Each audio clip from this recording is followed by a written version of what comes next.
Hello and welcome to the Shea Hates Everything Podcast, where we talk about video games, movies, comics, and other shit that matters. My name is Shea, and today I hate grape soda. My name's Kyle, and today I hate finding one sock.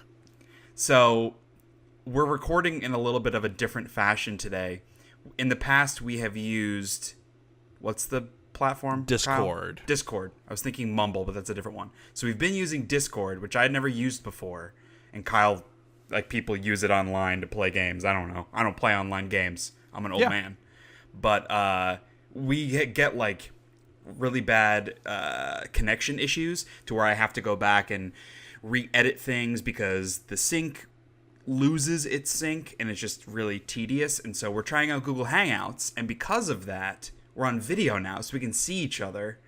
And so I have a feeling we'll see how this goes. We'll see if this helps or hurts our podcasting, because if I'm watching you and myself as I'm talking, it's distracting. So I want to be able to focus everything in on the podcast. Well, yeah, I mean, I'm just so damn handsome. How can you help but be distracted? Yep, that's what it is. It's your visage. Yep, you nailed it. That's the right word, visage. I also have to admit that my Today I Hate was going to be different, but once we logged on, Kyle decided to crack open a grape soda. I'm over here drinking water like a healthy human being that's preparing to, speak for 2 hours straight, and Kyle cracks open a grape soda. Okay, now, I love the kids I work with to death. They are fantastic, and they fulfill my life emotionally. That tone of voice, if you start anything with that tone of voice, there's the biggest butt coming. Just this fat lady on a subway, just where her butt is flowing over the seat. That is how big of a butt. I love it. Da-da-da-da. There's always a butt coming. No offense if you are a fat lady listening to this on a subway. But I love my kids, and we talked about this before. I start off every work day with a bottle of water, and then I've been bringing an Arnold Palmer in a can to for lunch and stuff, and then I finish my water bottle throughout the day. So I had my bottle of water for the day. I'm home. We're recording this on a Friday, so I finished my first full week with all the new kids that are in my special needs room. Oh, okay. I need... Yes, I need to crack open a cold one. This was the first week of school for you. Yeah, and my cold one is just a soda because I crack open a cold last one with weekend. The boys. Yeah, grape soda. Bevies with the boys. So I drank a lot last weekend, so my cold ones for this weekend are all going to be sodas. Well, I mean that's worse for you than beer. Soda is worse for you. No, it doesn't hit your liver in the same way. Yeah, I mean, but if you're having a couple of beers on the weekend, that's not doing anything to you. You're not an alcoholic drinking a couple beers every weekend. Yeah, that's true. And I also feel duty-bound as your older brother to educate you on life. You're supposed to drink more than a single bottle of water a day, dude. Starting out your morning with that, that's great. Not needing the caffeine kick, which you talked about last week or last episode, that's really good. I'm glad for you. But drinking a single bottle of water is not enough, man. I would like to... They don't say. I would like to know how much actual water is in soda. In a can of soda. Because then I could say, I drank 3 bottles of water, and then a little tiny 4-point font with an asterisk equivalent. So 3 bottles of water equivalent today. I wish I knew. Well, we're already so far off the rails because I can see you sitting there with your stupid purple can. What brand of soda is this that you're drinking? Crush. Okay, if I was going to drink grape soda, it would probably be a Crush. But I wouldn't drink a grape soda because it's poison. That's not true. It's in a can, the worst and therefore kind can of never cough hurt you. medicine flavor. Ugh, it's so bad. It has. Yeah, there are echoes of cough medicine. I will agree. Yeah, that's what I want. That's nice and refreshing. 12 ounces of cough medicine. I'm not picky. I just need the burn. I need to feel like layers of skin in the back of my throat are decomposing and peeling off from the sugar. Yeah, and the carbonation. That's all I need. And then like I need to drink a lot of it at night before I go to bed, so I wake up with just like the worst stomach cramps, and because it's been sitting in my stomach all night, so there's like 7 ulcers like oozing just soda carbonation back into my stomach. You're like the villain from the original Power Rangers movie. Just oozing purple goo. Grape soda. What was that dude's name? It was something dumb. Know. Every villain in the series is fucking dumb. Okay. Okay. So have we talked about the new Power Rangers movie? I think we talked about it briefly a couple episodes ago because I had recently seen it, but go for it, man. Like we're 7 minutes into this fucking thing. Just tell me about the Power Rangers movie. Like it's like they know how stupid Power Rangers is, and so they half-heartedly set out to be like self-deprecating or like self-referential and like very like I don't know. Whatever. It's a bad fucking movie. It's not good. It's really terrible. And like the way they portray like the witch. What is her name? Mina? Rita Repulsa. Rita Repulsa. That's right. And like even the names in Power Rangers are really stupid. But like they use them with kind of like this self-seriousness, and it's hard to tell if sometimes it's clear they're making fun of themselves, and then like something happens where you're like, wait, were they really making fun of themselves, or is this like self-serious? Like it kind of alternates between those tones throughout the whole thing. I don't think it comes off very well. No, I did not find that to be a successful reboot of the franchise whatsoever in any category. Like the characters weren't particularly interesting if they wanted to take it with a more serious route. And you're right, there were a lot of like self-referential pieces where like they knew how stupid it was, but even that kind of fourth wall breaking nature I didn't think worked. The action wasn't good, the effects were bad. It was just a garbage movie all around. Yeah, that's a shame. They have Bill Hader as the robot. Yeah, and Alpha 5. Yeah, and Bryan Cranston. Bryan Cranston. Zordon. Thank you. Mm-hmm. Knew it started with a B. Yeah, for Zordon. And Elizabeth Banks is Rita Repulsa. I mean, she's a great actor too. And she likes, I feel like this was the next logical step from her character in Hunger Games, which was like that super over the top, ridiculous character. Yeah. It makes sense why she took this on, because I could see from her perspective, like, it could be a fun movie to do. And she certainly went for it. I don't think it worked, but she certainly went for it. No. It did not work. So let's get back on track. So there's something that I wanted to chat about before we dive into like what's been going on. So I've been having this thought recently as I'm kind of thinking about. I've been having these weird thoughts lately. As I've been thinking about like the direction for Shea Hates Everything and the stuff I want to focus on, and just that video games are such a big part of my life and such a big escape for me, and I want to keep that going. And we talked about, I think it was last episode, that there are all these great games that have come out this year, and me personally, I'm just not that interested in a lot of them for whatever reason, because of the genre or whatever else. And so I was just thinking about it, and I was like looking at the list of games that I've played this year and the games that are yet to come this year. And while there are like certainly some big hitters on there just aren't a ton of games that like I felt like I needed or wanted to play. And even looking back the last couple years, I felt that trend. Like looking back to like 2012, 2013, where I was like just out of college. I wasn't focused on my quote-unquote career as much. There were so many games that I played all the time, and now I just don't feel that. And it's not even because I'm busy. It's just because I don't even want to say it out loud because it terrifies me. But I feel like my like just general interest in video games is like slowly decreasing, and that like makes me afraid because I don't want that to happen. Yeah, I think I definitely I've been feeling the same thing.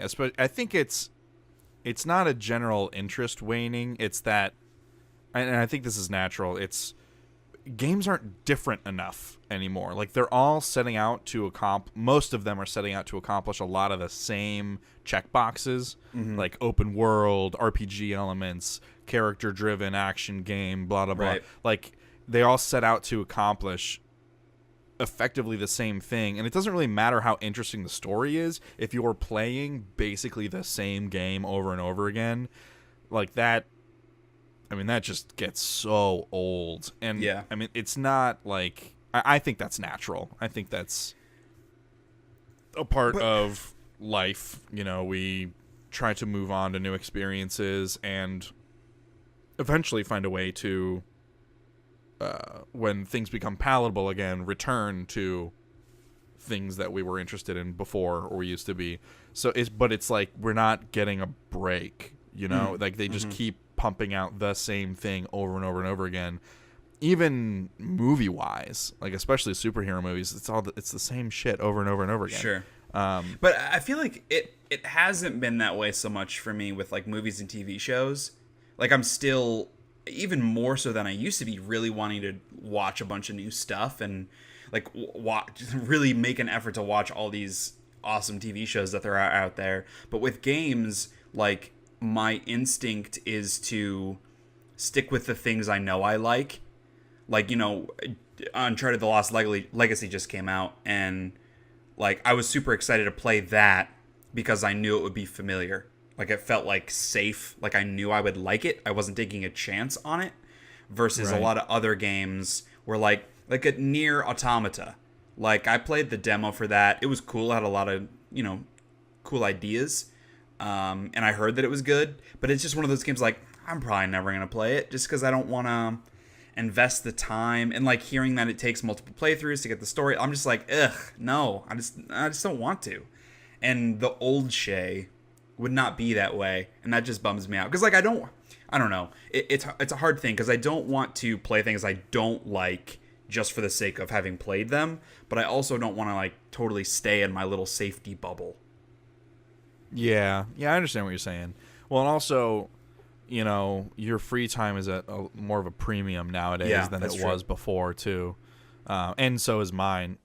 So I think I agree with you. I definitely feel that as well.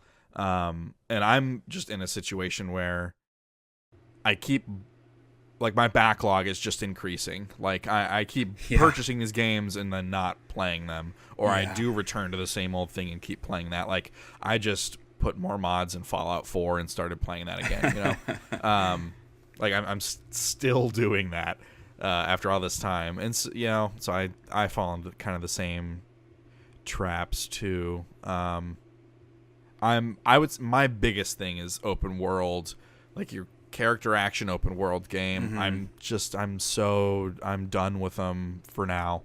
I need to step away and come back, you know, in like a few years, I think. Yeah. Because I'm so burned out. And I mean, it's weird because I used to be a very new IP kind of person, and I still want like developers to try new things, kind of on your point that there's this homogenous feel towards a lot of games now. But most of the games that I'm excited for, like the remainder of this year and kind of going into next year, are sequels. And we're going to talk about that a little later, just like the games that are coming out this year as far as like what we're most excited to play. And it's just, I don't know. There aren't as many games on that list as in typical years. And I feel like this year has been and will continue to be very strong in terms of the high quality of games. I just don't want to play a lot of them. And that seems odd. Like that's not something it hasn't been like that for me before. And it scares me. I don't want to lose my love for video games. Like it's like that's like my favorite thing, video games. Yeah. I don't know that it's possible that you or I could ever lose our love of video games. I think the way we experience them and which genres and franchises we focus on will shift and change, and the the degree to which we engage in games will certainly change as our personal lives change. But I don't worry that I'll ever get sick of video games. It's like certain genres and certain parts of the industry. And the way that it's going too, like a lot of the hot, like you're talking about the open world RPGs, the character action games, I would throw like roguelikes into that, collectible card games into that, team multiplayer shooters into that. Like a lot of those genres, I could give two shits about a MOBA. And that's just not those aren't the kind of games that I want to play. And because those are, like, everybody's chasing those genres now, and with all these indie developers making a bunch of, 16-bit side-scroll Metroidvania type games, some of those I'm interested in a little bit, but most of them, it's just like, I don't care about that kind of genre for where I am right now. And if those are the majority of games that are being put out, I guess it makes sense that I'm not interested in the majority of games. So, there's one other thing that you, on our little organized sheet here, there's one other thing that you wrote that you want to talk about, and I'm really curious to where this came from. So why don't you lead us into that? Yeah, so, I had, a couple of small periods in my life where I was a little klepto, just taking shit. And so, I took some things from my friends when I was a kid. And I'd completely forgotten about them until some certain topics came up in conversation with them. And I remember one of my best friends, Cody, he's still one of my best friends. He had this really great Pokemon card collection, and he had a few Pokemon cards that I didn't have, and I was really jealous. And which seems ridiculous because you and I grew up relatively well-to-do, and we had all of our needs met, and we were fortunate in that. But it's still, and maybe this is analogous for the human race, it still wasn't enough for me as a little kid. There were still things that if I didn't have everything, I wasn't happy. Right. Spoiled little rich kid. So I stole a couple of his Pokemon cards. It was like a Charizard and some other stuff, and to complete my own collection instead of actually finding them in packs like you should do, as a good person.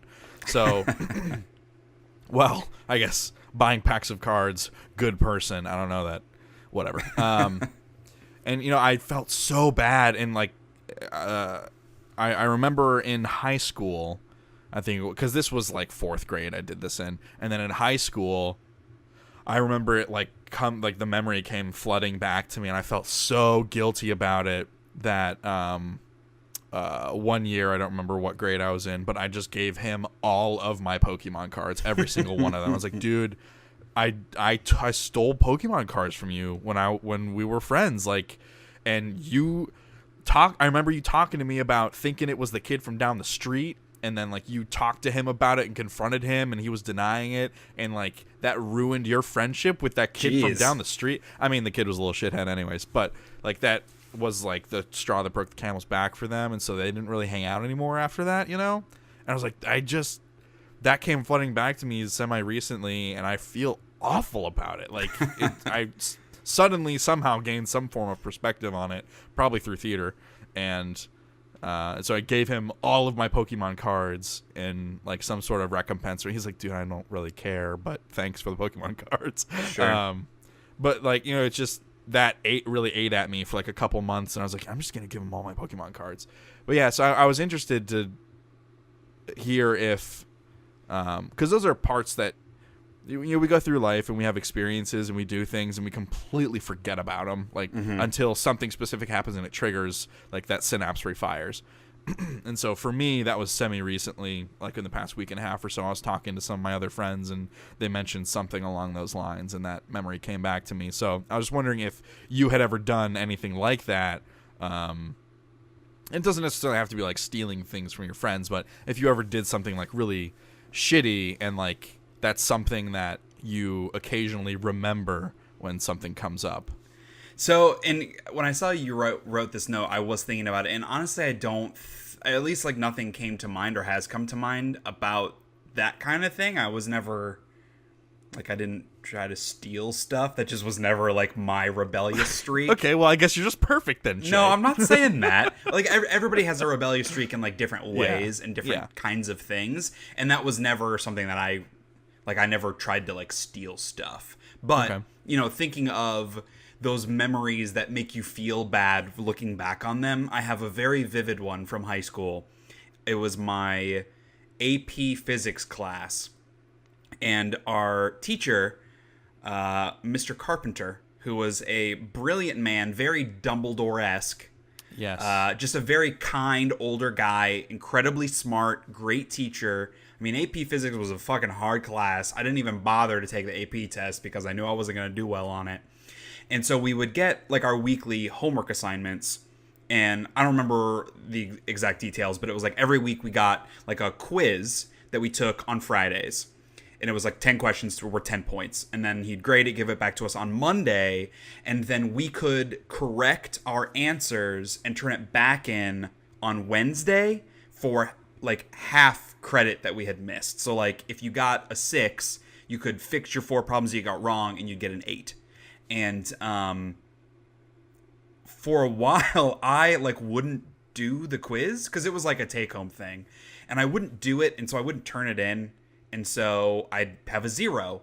And then I would get my much smarter friend who would always get 10 out of 10. And I would get his sheet on Monday, write down all of his answers, and then turn it in to get a 5.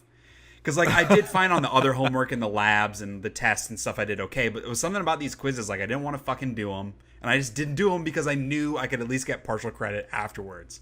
Right. And I remember one day in class, he was giving me back mine on Wednesday for my 5 out of 10. And he held me back after everybody had left. And I knew he was going to tell me something about this because it's like unhealthy, not okay behavior for like a 17-year-old.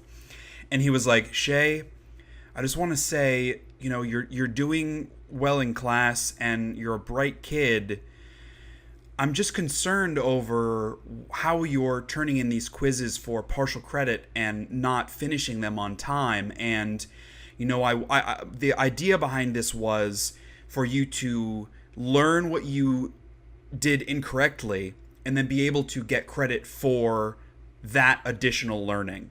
And I don't feel like you're getting that additional learning because you're not putting in the upfront incorrect answers. And honestly, I just don't think that that's any way to live. And that's no way to live has always stuck with me.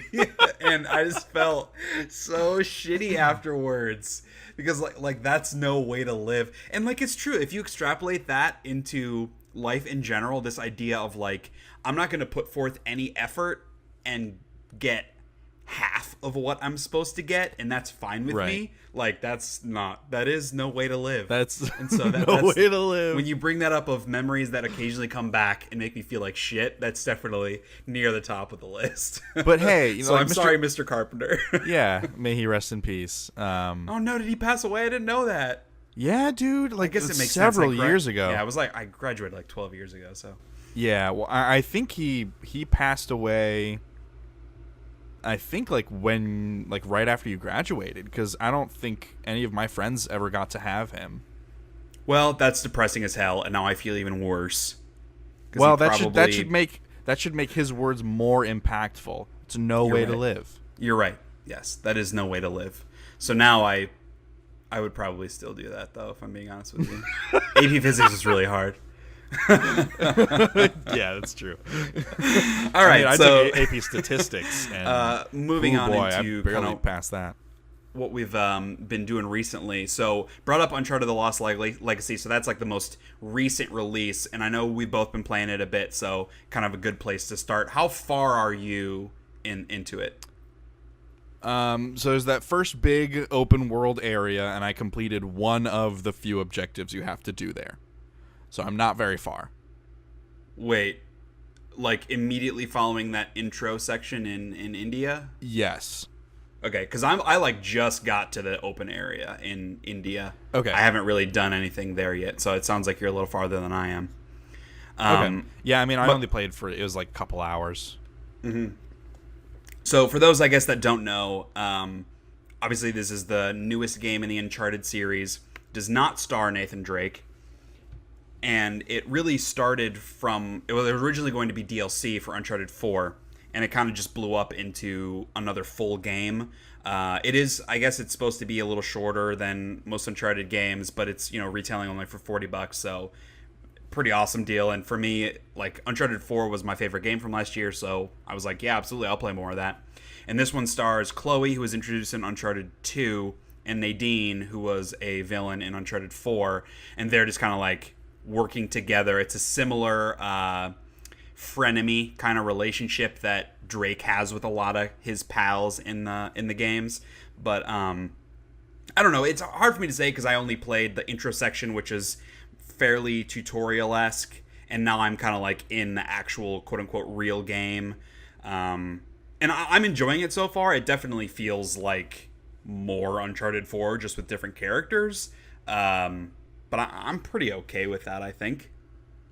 Yeah, I mean, it feels exactly like an Uncharted game, and even though you're playing as Chloe versus Nathan, it plays the exact same. Like, there are no differences in the two characters, like the way they move and fight and all that stuff. It's very little difference. So I will say, it's the exact same thing. I will say the combat feels a little different, and I think it's just because of the transition to, like, Chloe isn't as good of a scrapper as Drake is, and so when you're with Nadine, she's like the super badass fighter. Like, she kicked the shit out of Drake in Uncharted 4. Right. And so it's a lot more of them working together in the melee combat, where Nadine comes in to, like, finish a lot of guys off, and obviously it's all NPC, like, AI controlled, but like, Chloe doesn't feel as, I guess, like, strong or as tough necessarily as Drake does. She feels a little more like you would expect a smaller woman to be fighting. It's a little more like focused on movement and like trying to get on the guy's back and punch him that way and that kind of stuff versus just straight up trading punches kind of feel. Sure, yeah. Yeah, I agree with that, yeah. But, the opportunity for, up close personal combat just kind of depends on your play style. For and sure. I tend to finish people off from more of a distance. Yeah, so, same. Yeah. So I don't engage with a whole lot of that. It's more of the same kind of a little floaty, imprecise shooting that is a staple of the Uncharted franchise. Yeah, and I'm excited because they've already peppered in a little bit of like learning more about Chloe's backstory, and she's brought up her dad a couple times, so I'm curious to hear more and learn more about that, because I've always really liked Chloe as a character. I remember when she was introduced in Uncharted 2, she was kind of like that love triangle piece between Nathan Drake and Elena, because their relationship was like not working out after the first game. And I mean, I'm glad Drake ended up with Elena. Like, they're cute. But Chloe was, like, the one to me, dude. Like, the dark hair and the Australian accent. Like, she was Claudia so Black, hot. man.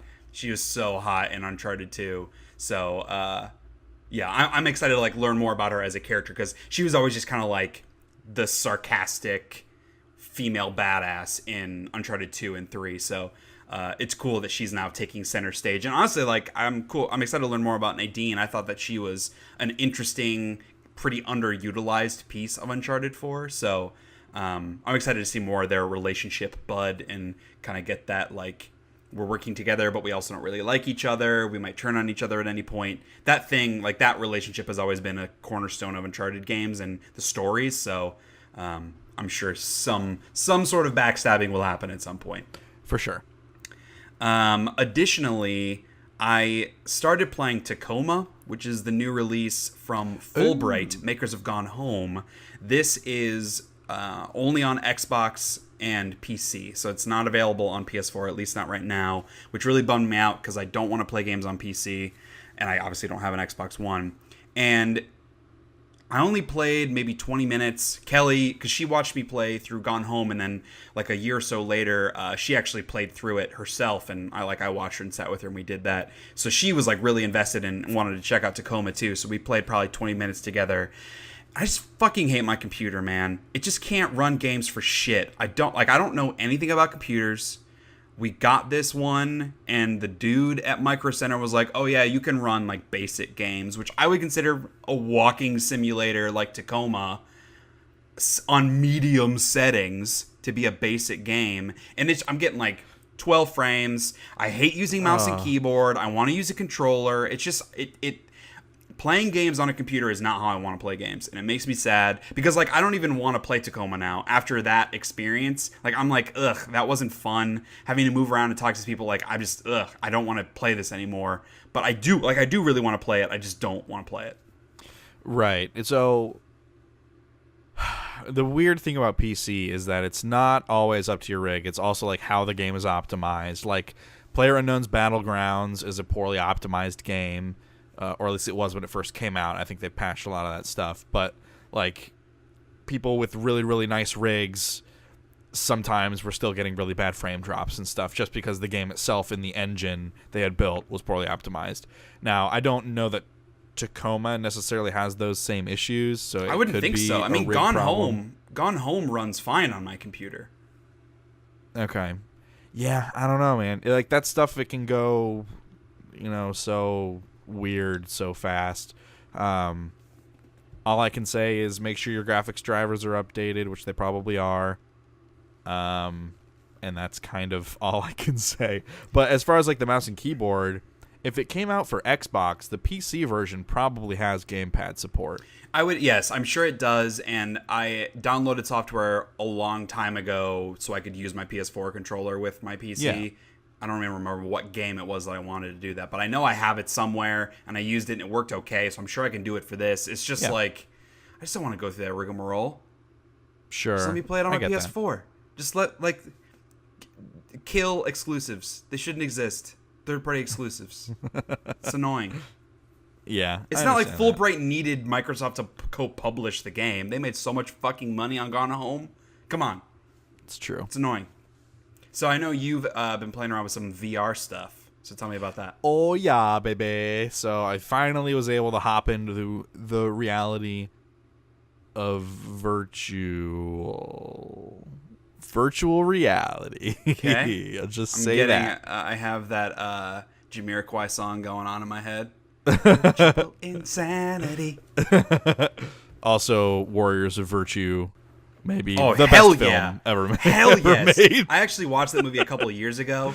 Doesn't hold up, but no. I fucking loved that movie. I have an image like burned into my memory of me walking into the theater to go see Warriors of Virtue, and they had big cardboard cutout standees outside of the theater, and I was like, kangaroos. Hell yes. This is like Teenage Mutant Ninja Turtles, but even better. It wasn't. It wasn't. But it was cool. Sure was.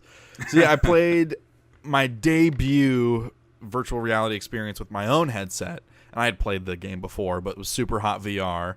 I played through all of it in one standing, because that's what you have to call. That's what you have to call it now. So in that, I was like sweating bullets by the end of it. I was super hot. It's the most innovative shooter I've played in years.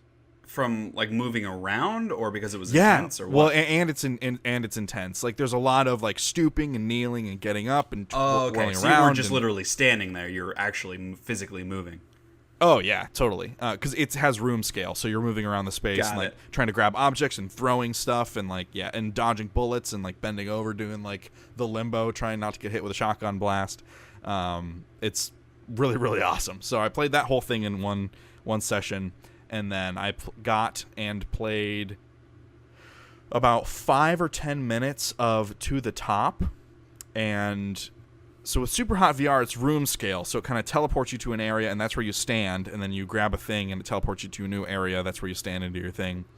With To the Top, you're using the Rift or Vive. I think it works on both controllers. And it's like a parkour movement game. So you're moving by like reaching with your controller, grabbing with the grip onto something in the environment and like pulling towards you to propel yourself forward. You know, sort of like you're rowing a boat, but you're like actually grabbing on stuff and propelling yourself through the environment.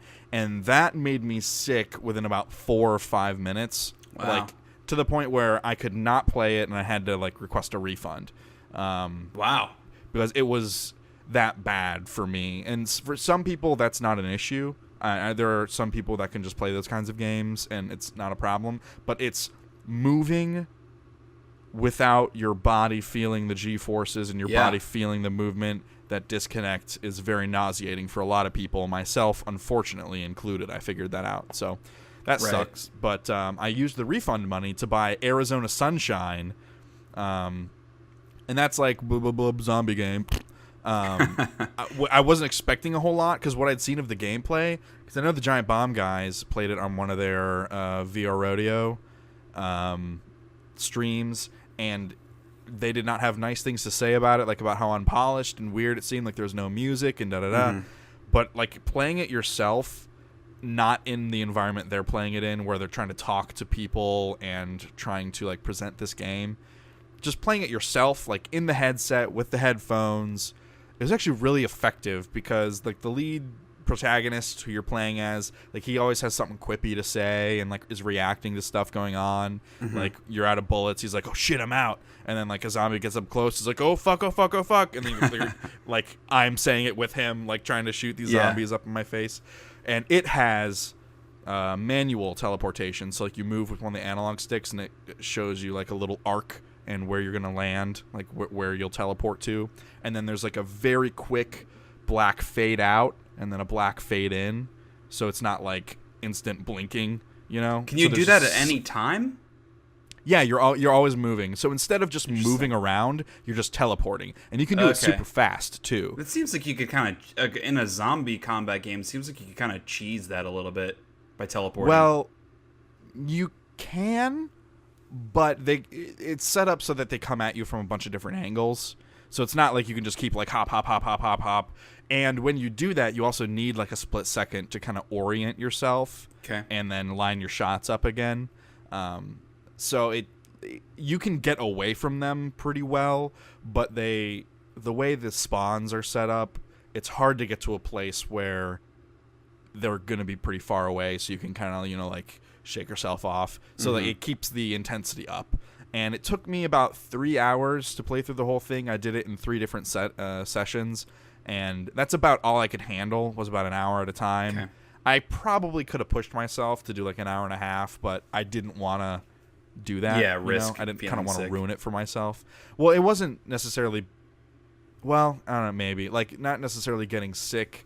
It's just like after a while, looking at a screen that's that close to your eyes, even though it's tricking your eyes into thinking you're seeing far away, it still can get a little wearing on them. Like there's some wear and tear going on, and I just didn't want to be virtual for that long. Right. So, well, I'm sure really they have a recommendation for that as well. Like you're not supposed to play for longer than however long. Probably, yeah. Which makes me wonder what Skyrim and Fallout VR are going to be like. But the game is really, really cool the way it handles inventory. So, like, if you look down at your chest, it has all the different magazine types displayed and your ammo counter for each of those. When you reload, you hit a button and it drops the clip out, and then you just, like, slam it into your chest, and it kind of pops a new clip in, and then you can keep shooting. And you have, like, an upper belt that's like a grenade belt that you can grab grenades off of, pull the pin and toss. Or there's, like, a lower belt where, so you have 2 hands and you have 2 holsters, one on each side, and you can like put your hands down and then you hit a grip button and it switches the guns. Or if you don't have anything in the holster, it holsters the gun and then you just have your hands. So it's got that going for it. Like you can hold 4 guns at once and grenades and then all your ammo and stuff. And there's a huge variety of guns. Like you're finding a bunch of different types of pistols with different clip sizes. So as you're going through and like trying out new pistols, you have to get used to how many shots you have left in each clip and stuff like that. And it has the thing where if there are bullets left in your clip and you drop it out, you don't get those bullets back. You actually have to bend down and pick up the clip and put it into your chest to like add it to your ammo thing. That's cool. So I found myself like after fights, like loading up on ammo, and then like going to a bench or something, and then like dropping all my clips onto the bench and reloading, and then grabbing all the clips and slamming them back into my chest. It's kind of like it sounds like a tedious thing to do, but that's the weird thing about VR and like that kind of interactive experience is the tedious things are actually kind of fun. Because at least in this early stage, like yes, because you're right, because they feel novel. I mean, in a couple of years, assuming VR is popular still by then, that kind of stuff I'm sure might feel tedious by that point, just like pressing pause and going to your map and selecting a new place in a traditional video game feels tedious. Yeah, exactly. But then it's cool that at least like at this point, clearly developers are playing around with those different kinds of mechanics and making them more physically engaging and making those mundane activities more active. I think is really smart. Yeah, I agree. And the game has a bunch of different locales that you go through, and it keeps it fresh, and it doesn't overstay its welcome either. Like the 3-hour mark, I was about ready for it to be over. Yeah. But I genuinely had a really good time with it, and I think they wrote the character pretty realistically in terms of him being like, fuck this fucking sucks. Why, just stupid bullshit, everything keeps going wrong, why is everything going wrong, I just want it to be over. And there's a section where, like, after the umpteenth time of all this shit just not working and not panning out, and he can't find this, like, radio broadcast signal, like, you're going through, and he's, like, very sarcastically, because he calls all the zombies Fred for some reason. He's, like, very sarcastically, like, oh, yeah, how you doing today, Fred? Yeah, fuck you. Like you're, like, just mowing him down. He's like, yeah, you fucking like that? Didn't think so. This sucks. And, like, it's actually pretty funny, and I thought that it kind of worked. So it's not like a horror type zombie game? No, I mean, it gets intense because there are moments where, like, hordes come, and that gets really intense because some of them will actually run at you, and they move at different paces, and there are different size zombies, zombies with hard hats who can't shoot their heads, body armor, can't shoot their body, crap like that. But I wouldn't call it a horror game. I mean, there's a dark area where one of your hands, you're holding a flashlight, and then you have a gun with the other hand, and that's, like, really cool because it's 3D, so you can move the flashlight, like, behind the gun, and then you can see the gun better, and, like, see your sights better, or gun behind the flashlight and you can't see as well. And there's, like, lens, like, dynamic lens flare stuff, like, if you shine it off a shiny surface, like, that can really kind of mess with you, like, it actually reflects, and I don't know, it was actually, like, really, really cool. Cool. So if you have the Rift, or I think it works with Vive as well, I would really recommend Arizona Sunshine. I had a really good time with it. And they have, like, a zombie endless mode that you can actually play co-op with people that also have headsets, which is kind of cool. Yeah, that sounds like it would be a bizarre experience. Because obviously those two people wouldn't be in the same room in real life, but that'd be like that kind of VR multiplayer I hadn't even really thought about. Because I've seen, I know, I think it was a while ago, might have been at E3 like 2 years ago, but Palmer Luckey was showing that it was like you play as birds, you're flying around like trying to capture this thing, like that kind of multiplayer. Yeah. But to actually be like be two humans in a space together while you're both separately in VR seems really bizarre to me, and like super future that I'm not sure I'm ready for, but interesting for sure. Well, because also, like, the character models it's like a torso, a couple of feet, and then, like, the hands and the head, and that's kind of all it is, with, like, a headset thing on, and that's kind of all it is. So it's not, like, trying to map movements to a full body, Right, because you'd need, in real life, you'd need to be wearing, like, a body suit with those little ping pong ball kind of thing in order to capture that. Someday we'll get there. Yes, it will. I look forward to it. Maybe in our lifetime. We'll see. That sounds fucking expensive. Yes, it does. Now available, the VR suit. Well, hey, the Vive dropped $200, so it's now $600 instead of $800. Yeah, I think I'm gonna wait. I'll stick with my Google Cardboard, where whenever I want to experience VR, I'll put it on, and like there's a little video that comes with it of like you're riding a bicycle through a little like market, and it's cool. Like it's just an on-rails thing where you can look around, and that. Because for me, I just wanted to see VR. I know with all my motion sickness that it's not going to be something that, at least in its current iteration, that I'm going to have a ton of fun with because it'll make me feel like shit. But that, at least just to like hold it up to my eyes, and it's not fully immersive, but it still gives you that like, wow, I, take it off my head and I'm in real life and I put it, and I can take it, back and forth and I'm in this other world where I can look around in real time. Like it's just such a cool concept that is so hard to explain. It's one of those things where you need to experience it, and I certainly didn't experience it in a high fidelity version, but it still was like very arresting and makes it feels so otherworldly. Like it feels like the future. in absolutely. a very weird way. Like I feel like, I mean, not only do I feel like I shouldn't be owning a house right now, that's very bizarre, but I feel like I shouldn't have this new virtual reality technology where I can just hop into another world and flail my arms ridiculously in my office. Like, that's bizarre. And like how easy it was to just get it rolling too. I mean, I had issues like with the software stuff, but like physically, once I had everything, I really didn't have any issues. And I think it just works. Part of it is like we take for granted how crazy how far video games have come from a technology perspective. It's true. Like a game like Uncharted 4 or Horizon Zero Dawn, even going back to like when the PS4 first came out, something like Infamous Second Son with all the particle effects and lighting and everything. And casual gamers or people that don't really play video games, it like stops them in their tracks. Like, holy shit, it looks like you're playing real life right now. And we take a lot of that for granted because, you know, we play a ton of different games in a bunch of different genres and visual styles, but it still is very like, you know, playing The Lost Legacy. Like, there were so many moments when you first land in the jungle in India and you kind of look over this vista and it looks like you're looking at a real life jungle. And it's certainly not the same immersive experience as being in VR, because I realize I'm sitting on my couch in shorts with a controller in my hands. But it's still, it makes you stop and appreciate how far we've come from a technology perspective. And that goes into the film television world too. Like the things that people can do with effects now, like, you know, they always say the best effect is one that you don't notice because it just looks real. And that's just so bonkers to me to see how far we've come, even in my lifetime in the past 10 years, even past 5 years, how far we've come from a graphical fidelity perspective.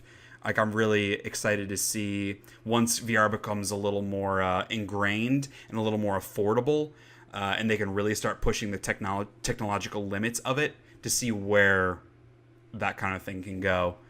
From an outside perspective, I'm excited to see them do it. Don't know that I necessarily care to like play a lot of that stuff or do anything beyond like seeing it once, but I think it'll be cool to see them mess around with it. And I have to imagine that for developers, it's such a interesting thing to do, and it's a brand new piece of technology. It's not iterative. Like from PS2 to PS3 was a fairly big jump, but like from PS3 to PS4, it's better. It's not new necessarily. So right. And I will say, like, the VR games, because they're so much more intensive to run, like you're rendering 2 to 3 times more stuff than you normally would for a game. So they don't really look all that great yet, right? They look like an early 360 PS3 game. A lot of these do. Like Arizona Sunshine doesn't look great, but the fact that it's 3D, it's like not stereoscopic. The fact that it's 3D and 1-to-1 movement translation and head tracking and stuff like that, that makes all the difference. I think it really does. And there are virtual reality experiences that are, you know, graphically gorgeous and high fidelity, and that those are really stand out, I think, from the herd. But I don't think that like graphical fidelity matters as much in VR, because what you're doing is so much more intense than sitting on a couch, you know. So VR is really cool. And it's one of those things where I can't believe someone actually figured out how to make that shit work. And work really easily for the user. Right? Like I don't have to be a tech savvy person. Like I plug all this shit in, it takes me through this really simple setup, and then I play my fucking games. Yeah. It was, once I got everything hooked in, it was that easy. It just works. Yep. Thanks, Todd Howard. So, any other games that you've been playing? I got Kingdom Hearts HD, the 1.5, 2.5, and I started playing through Kingdom Hearts 1 Final Mix. Okay. I have just completed Agrabah, so pushing through that pretty quick. I'm like 8 hours in. See, I got those when they were separate back on PS3, like Right. however many years ago when those came out. And I played through the first one because one of my favorite games of all time. And I never played the second one, like the 2.5. I have the game, I just never started it. So it's just sitting in my box. Yeah. Boy, I'll tell you though, those games running at 60 frames a second, like high resolution, okay, so nostalgia plays a factor in it, but I really think even just the first Kingdom Hearts game really holds up still. I think it does. Yeah, the cutscenes, I didn't. I mean, granted, I played them on PS3, so I'm sure they look even better on PS4. But the cutscenes definitely seemed low fidelity to me. But yes, in the world, like as you're playing the game, it all like I think the color and the visual style, the more cartoonish look, certainly helps keep that. Make it still is a good looking game. Okay, I think they re-rendered the cutscenes for PS4 because those look just as good as the rest of the game, which is really good. I didn't realize that about the PS3 version. That's like a thing with early HD releases is they never redid the cutscenes and stuff like that. They kind of let that fall by the wayside, which was always disappointing. So I'm playing that, and then I also picked up Star Wars Galaxy of Heroes on my iPhone. Is that the tower defense game? This is it has turn-based combat, and you get a party together, and you're upgrading characters, and it's... I think I might actually have downloaded that a couple months ago and never opened it because I don't play games on my phone. Okay. So, if it tells you how... This should tell you how in-depth the combat system is. In the top left corner, they have a 1x, 2x, and 4x speed button and an autoplay button, even on missions you've never played before. So I've been clicking on a mission and hitting auto and just like randomly selecting an ally from the internet to give my team a buff, and then just like hit auto and blows through it in a couple minutes. Once you fully complete like a series of levels, then you can play them again on hard to earn character shards, which you get a certain number of shards for a certain character, and then you get to use them in your party. You get to equip them, and I played it when it first came out, and I came back to it just like a few days ago, and the amount of shit they have added is insane. Like, that is nuts. And because it's free to play, so there's like every 20 minutes, 5 times a day, you can get one of these free packs. Or you can spend real money. But in order to get it, you have to click on the store, and you have to scroll past all the shit you actually have to buy. Oh, that's pretty insidious. I know. And then you click it, Yeah. and like you can buy more of those packs with currency that you get from fighting other people's squads, and you can do one of those battles every 8 minutes, and you get those credits every day based on what your global rank in that is. So the higher your rank is, the more of those credits you just automatically get every day, which is something, I guess. I don't know. It's got a lot going on, and when I first started playing it, I definitely... Because like all the different characters have different skills and strengths and weaknesses, and you can equip them with stuff that increases blah, blah, blah, whatever. But at the end of the day, these numbers are higher than these numbers. I hit auto, and I beat the shit out of them. So really, you're not playing this game? Kind of no. The game I'm playing is an incremental game because it's... Right. I click on a thing, it does a thing, and then I get stuff which I can use to make the numbers higher, and then I click on it again. So it's like a really cleverly disguised incremental clicker game. Well, but it doesn't have to be that way. You could actually be playing the moment-to-moment gameplay. Who the fuck would do that? That's so stupid. That's the whole point of the game. But it, like that, you're skipping the game. But why? All right. So you're doing activities that make you play the game less. They talked about this on one of the most recent Bombcasts or the Beastcast or something, and that's like word for word what one of the guys said was, "It is you are literally doing something to make you play the game less." Yes, I think it was Jeff on one of the latest Bombcasts. Yeah, that would make sense. He's obsessed with clickers. Yeah, you're not wrong. So, why are you playing it then? Because it wastes time? Just because it's Star Wars? It's Star Wars, and it's got the sounds, okay. like the lightsaber stuff. I'm gonna play this. I need to download this. And if I do manually play through a level, because auto only gets you so far, right? Like, the AI is dumb. So you could get farther with lower level characters if you are like strategizing and trying to beat the levels. So there's an element of that to it, at least. So if I fail a level on auto, I'll go in and manual and try to beat it. And at that point, I'm like, you can hold down on the skills and like, okay, what does this skill do? Okay, I can target this enemy with this skill. And then they have all of the characters on the battlefield have like a movement meter that charges, and then they get to move and based on their speed stat and stuff like that. So it has all of that stuff like that a hardcore like turn-based RPG has, but it also has this shit that makes you not have to engage with any of it, which is weird. Yeah. I don't know. It's like they made KOTOR 3 and then stripped all the story out and threw in, like I said, elements that allow you to not have to play the game. It's really strange. It's terrible.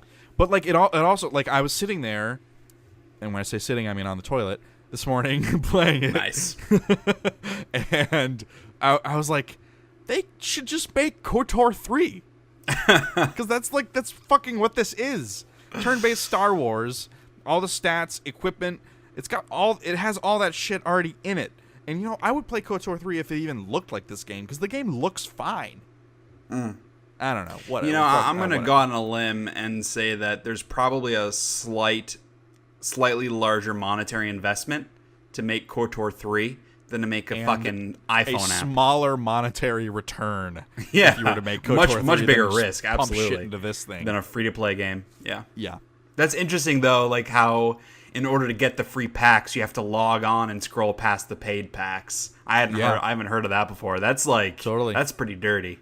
Yeah, I mean, there aren't a ton of them. Like, it takes a couple seconds, but it's but still, every time you want to get your pack, past all that shit. Yes, you have to see all the shit that you could get if you wanted to spend money. And I mean, that's like, it's tough because the whole microtransaction thing is like fairly new in the gaming space, and so developers are still figuring, or I should say publishers, they're the ones that always dictate this, but publishers are still figuring out, like, what can we get away with microtransactions? Where's the line? This is something they can get away with. Where it becomes shitty.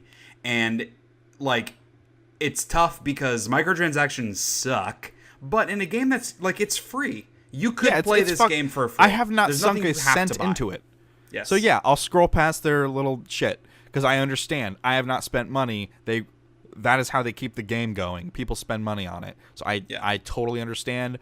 I will do the few extra finger movements it takes me to get to the free shit. Like, I will pay that price.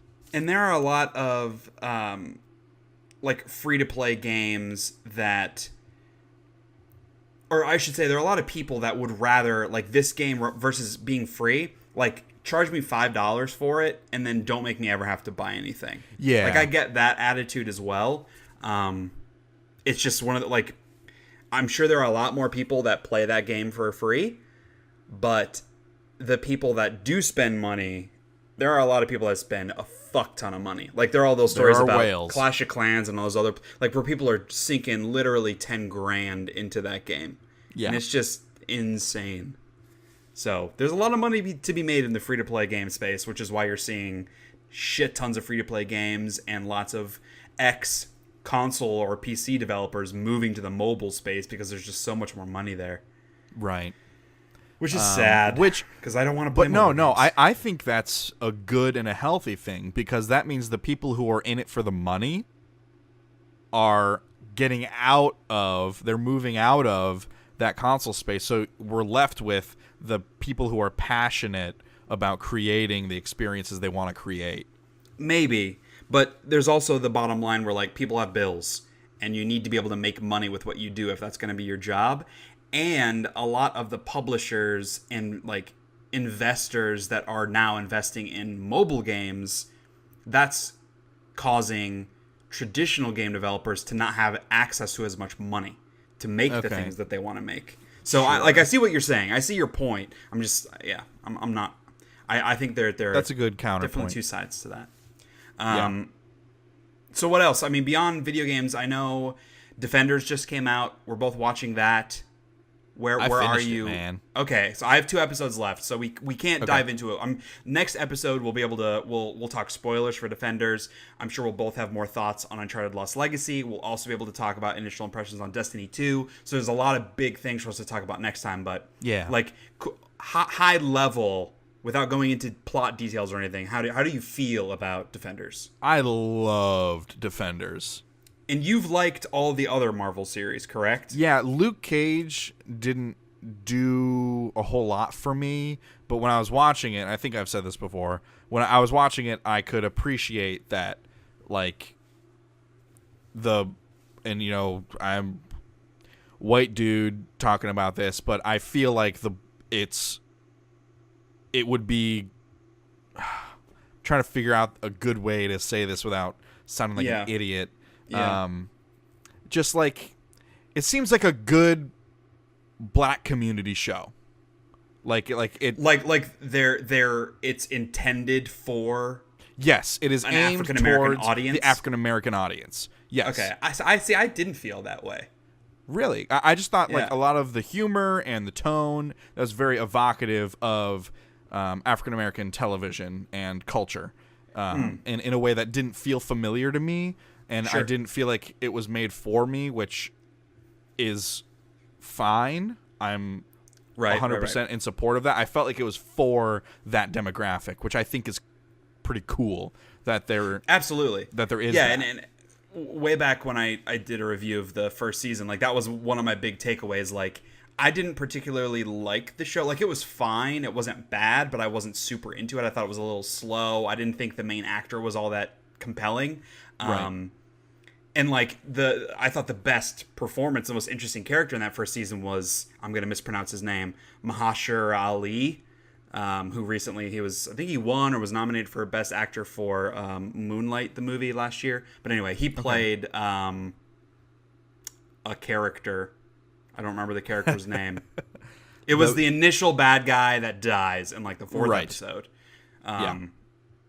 It was a snake something. I don't fucking know. They were all named after reptiles. But he, to me, was like the absolute best part of that show. And then they got rid of him after the first couple episodes. And then after that, I was just kind of like, because I didn't find Alfre Woolard's character to be all that interesting. And Diamondback certainly was not developed well. So, but anyway, point being, I didn't think it was that great. But like, I think it's awesome for 2 reasons. One, to have this proud black guy superhero, and 2, enabled them to highlight the Harlem community and that whole side of New York City, while also, you know, making a sometimes subtle and sometimes not so subtle political stance on how young African American men are treated from authority figures and that kind of attitude, and how like it's this vicious cycle. And this comes up in the Defenders too, this vicious cycle of like, you have these poor black kids who's like either their dad's dead or in jail from being in a gang. They're single moms working 6 jobs and can't afford to pay the bills. And I have no education. I have no like actual skills. So what am I going to do? I'm going to go work with the gangs because they'll pay me in cash and give me a bunch of money, and I'm going to go do some shady shit. And like, that doesn't make that behavior okay, but it is like a really difficult, important discussion, like where it's just a repeatable cycle. And we've seen this for generations and generations where this stuff just happens over and over and over again. Yeah. So that I really, really liked about Luke Cage and the conversations that it started about those kinds of things. I just wish the show was better. It was kind of my bigger thing. Yeah. I mean, I enjoyed it enough to watch it through to it, like to watch it all the way through. Yeah. I think that lead actor is no good at all. I don't think he does anything ever. With like his face or his voice. He is this all the time. Like, very flat. That's it. Yeah. But I actually, so in Defenders, I actually kind of I like it in Defenders because it's such a difference from the other. Like, all 4 of those people are so different from each other. Yeah. And part of my struggle with all of these shows, because I really like Daredevil, I didn't like Luke Cage all that much. I didn't like Iron Fist. I thought I got better as it went. Yeah, it did. But especially like the lead actor Finn Jones, I didn't find to be all that good in Iron Fist. I actively hated Jessica Jones, not because of Kristen Ritter, but like the character I just did not enjoy. Like, she was so stubborn and like feeling sorry for herself and like blaming herself for everything. I'm just like, I don't fucking give a shit about you anymore. Like, I like, yes, you suck. Keep sucking. I don't want to watch you suck.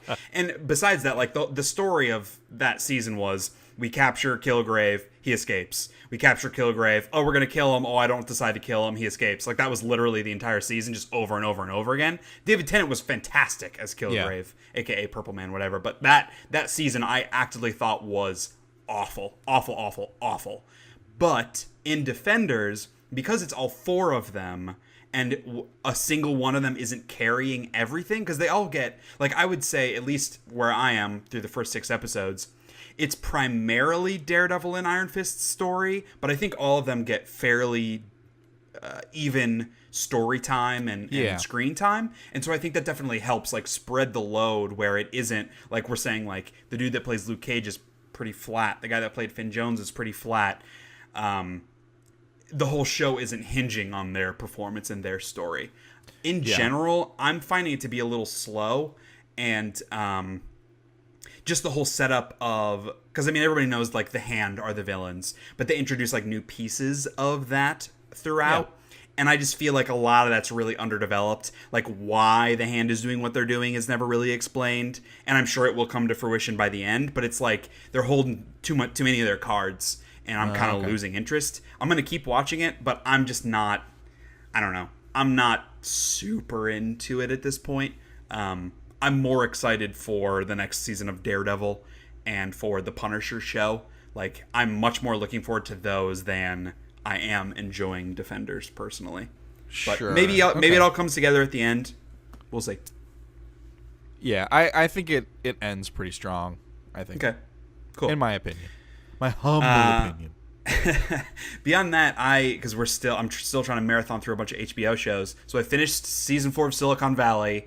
The show's amazing. So excited for season 5 to eventually come out, and then I'll have to pay for HBO Now again to watch that. And I know you watched some other stuff. HBO Now again.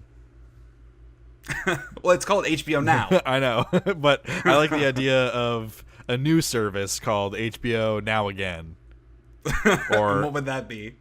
That's just their repetitive subscription cycle. Like, that's their re-up subscription thing, how they charge you every month. It's just called HBO Now again. I was thinking it'd be auto-pay. a streaming platform where you can only watch the HBO things you've already seen. So like HBO Now is where you go to watch and discover new HBO content. Right, but once you watch something once, so like, I watched the new episode of Game of Thrones. I want to watch it again, so I need to go pay for HBO Now again. It's a different service than HBO Now and Later, which just gets stuck in your teeth really bad. Yeah. HBO Now and Later, you flag the things you want to watch in the future on HBO Now, and then after you watch them, it goes into your HBO Now again queue. Very good. free 30-day trial. Nightmare subscription. $49.99 a month.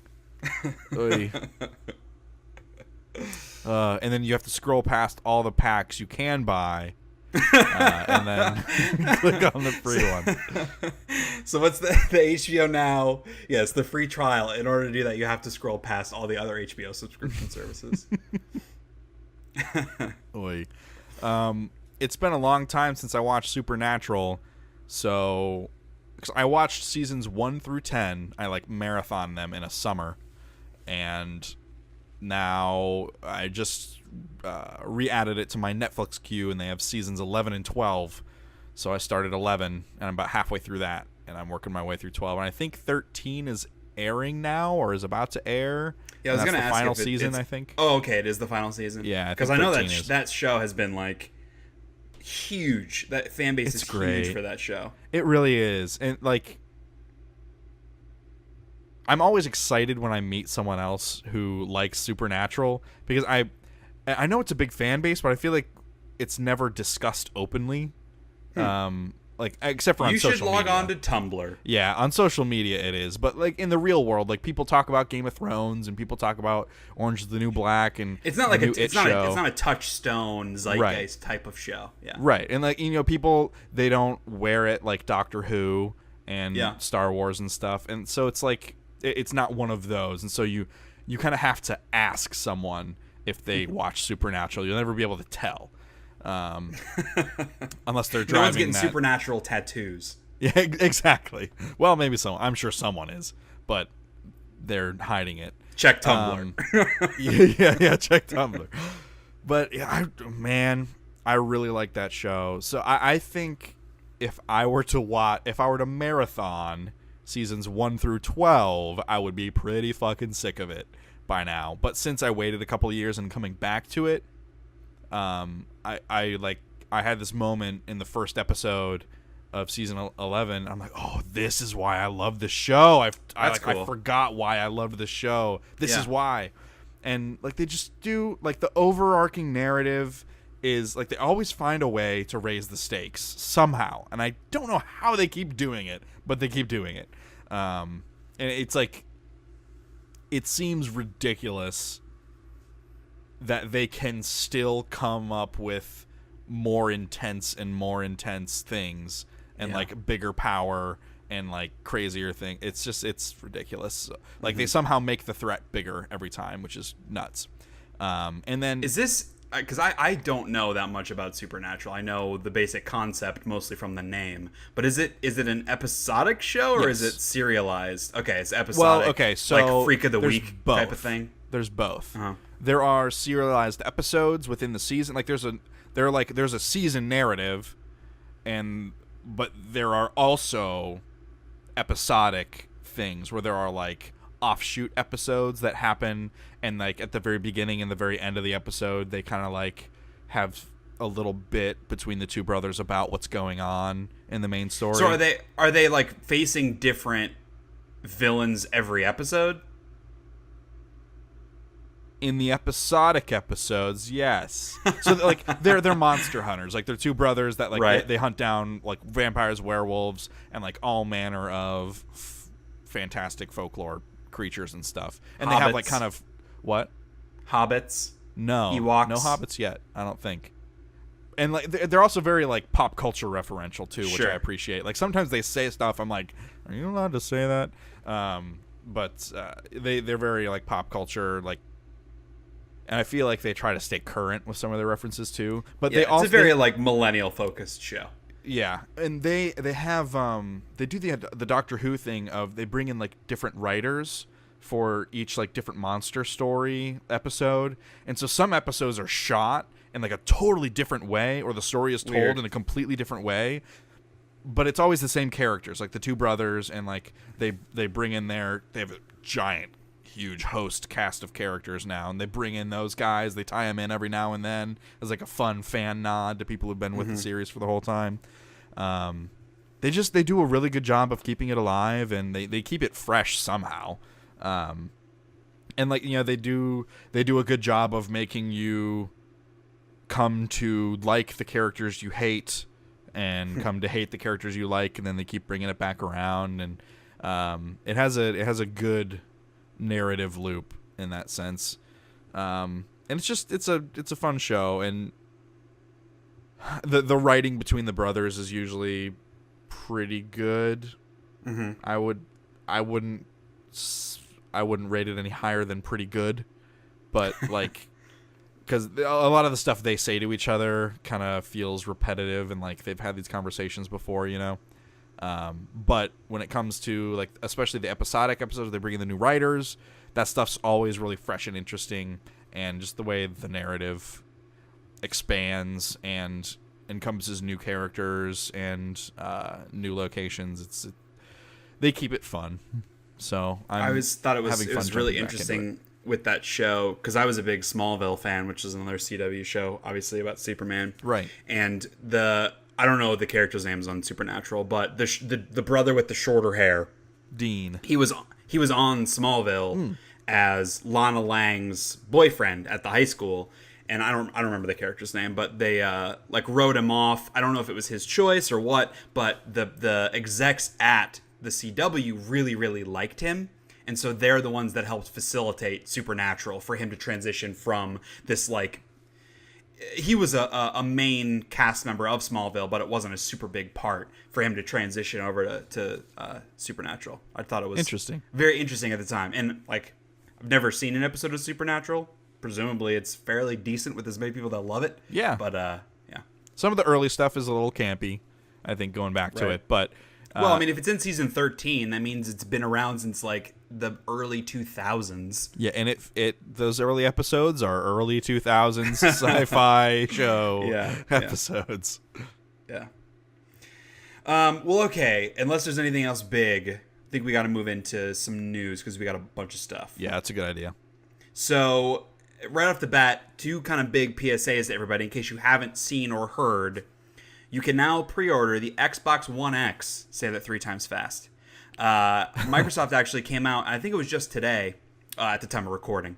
They have announced that they have already sold through their first round of pre-orders. There will obviously be more, but that this console has been pre-ordered more than any other Xbox console to date, which I think is very interesting. They haven't shown the exact number of that, so it's possible that the other Xboxes didn't get pre-orders this quickly, which would make sense because, like, who the fuck would have pre-ordered the original Xbox? Right. Based on how shitty that console was and how soon the 360 came out after, I could imagine not a lot of people pre-ordering the 360 right away. And we certainly know that the Xbox One didn't set the world on fire once pre-orders opened for that because of the PS4, all the language around E3, etc. So it's possible that it's the best of the worst performing pre-orders. But I did not figure this would sell well at all based on me neither. The target audience, which is like people who really care about the tech and the graphics and have money to burn. And considering that Microsoft has no fucking games coming out, which is another part, which we'll talk about in a bit. But additionally to the Xbox One X pre-orders, you can also now pre-order the SNES Classic. Oh, wait, no, you can't because it's sold out, because of course it fucking is, because fuck you, Nintendo. Not that I was going to pre-order one, but dear Lord, that thing sold out in like a day. Yeah. Like, why? It was why? 16 seconds, I think, on Walmart.com. I don't understand. They would make so much fucking money. Yeah. They're so frustrating. So hope if you were going to pre-order the SNES Classic, maybe pick yourself up an Xbox One X. It's the hot holiday item. Maybe these wholesalers actually work at Nintendo, and they're buying up their own stock and reselling it for exorbitant prices, and that's why Nintendo isn't actually making more of them. Yeah. You're going to see SNES Classics for like $800 on eBay once that thing comes out. Unfortunately. So speaking of the Xbox One X and how Xbox has no games, Crackdown 3, the big fall release for Microsoft, has been delayed into 2018. And can't say I'm super surprised. I was never like head over heels excited for this game in the first place. I liked Crackdown 1. It was a good time. I didn't think it was amazing. Crackdown 2 was not that great. And so I was kind of like, I don't really care that much about Crackdown 3. I'm certainly not going to buy an Xbox to play it, but excited for the people that are excited for people to actually have an Xbox One game to play, and especially it seemed to be making decent use of the increase in power for the Xbox One X. Well, because they're trying to get more power out of the Xbox One X, and from the general feedback from E3, which was like, this game doesn't look that great visually, they've delayed it into 2018. So now, let's just take a look. Here are the remaining Xbox One exclusives for 2017. So Tacoma just came out recently. We'll count that. Cuphead comes out in September, which I'm very excited for, but it's an indie game, like Tacoma. They also have Super Lucky's Tale, which was announced at E3, which is like a throwback 3D platformer. Not sure how I feel about it. Looks interesting. Want to see more. PlayerUnknown's Battlegrounds is coming to Xbox, which I'm sure will set the world on fire. The game's a fucking phenomenon on Steam. I'm sure it'll be really popular on Xbox. And then Forza 7, because they have to put out a racing game every year. And then, in addition to those 5 games, they have nothing. So those are like the only exclusive games that they have coming out the rest of the year, which is like super lacking, if you're asking me. What is crazy is, once I saw that list and I was like, wow, there are no exclusive games. Like, why would anyone at this point buy an Xbox One? Because the back library already isn't that strong. So like, right. What's coming in the future? Like, why do I care to buy one this holiday? And so I was like, let me look at the PS4 list, because I'm sure they got some more hot bangers on the PS4 list. So that list is Knack 2, coming out next month. Utaware no Muno Mask of Truth. Why don't you try that again? No, dude, I don't know how to fucking pronounce it. It is Utaware Rumono. There you go. Mask of Truth, which is an Atlas-published JRPG that has already come out in Japan that they're bringing to the West. There is another JRPG that they're bringing to the West called Blue Reflection. There is Danganronpa 3, which is another Japanese game that they're bringing to the West. There is Gundam Versus, which is another Japanese game they're bringing to the West. There is Yakuza Kiwami, which is a remake of the original Yakuza, which already came out in Japan, and they're bringing it to the West. There is the DLC for Horizon Zero Dawn, which I'm kind of counting as a game because it's going to be a big release, and Gran Turismo Sport. And that is the full list of PS4 games coming out the rest of the year. So that doesn't look that much better than the Xbox One, if you're asking me. Yeah, I'm confused as to why anyone would buy a console right now. Yeah. I mean, and like, to be fair, the PS4 lineup this year has been amazing in terms of exclusives. There are like 10 like really solid 9 to 10 scoring games that are PS4 exclusive this year. So like, they at least have that going for them. But I was shocked to see how few exclusives that Sony had. And also, to be fair, I'm going to count The Lost Legacy, since that literally just came out, which is a big release that at least I would be excited about. But other than that, it's like Gran Turismo, Knack 2, and a bunch of fucking Japanese ports. Still can't believe they made fucking Knack 2. Yep, we'll see. I'll probably play it. I won't play it this year, but like at some point when I get it for $10, The $5 bargain bin. That's what I did for the first Knack. I think I got it when it was on sale for like $5. Yeah. And I got it, and it was worth $5. I had a decent time with it. High praise. Worth $5.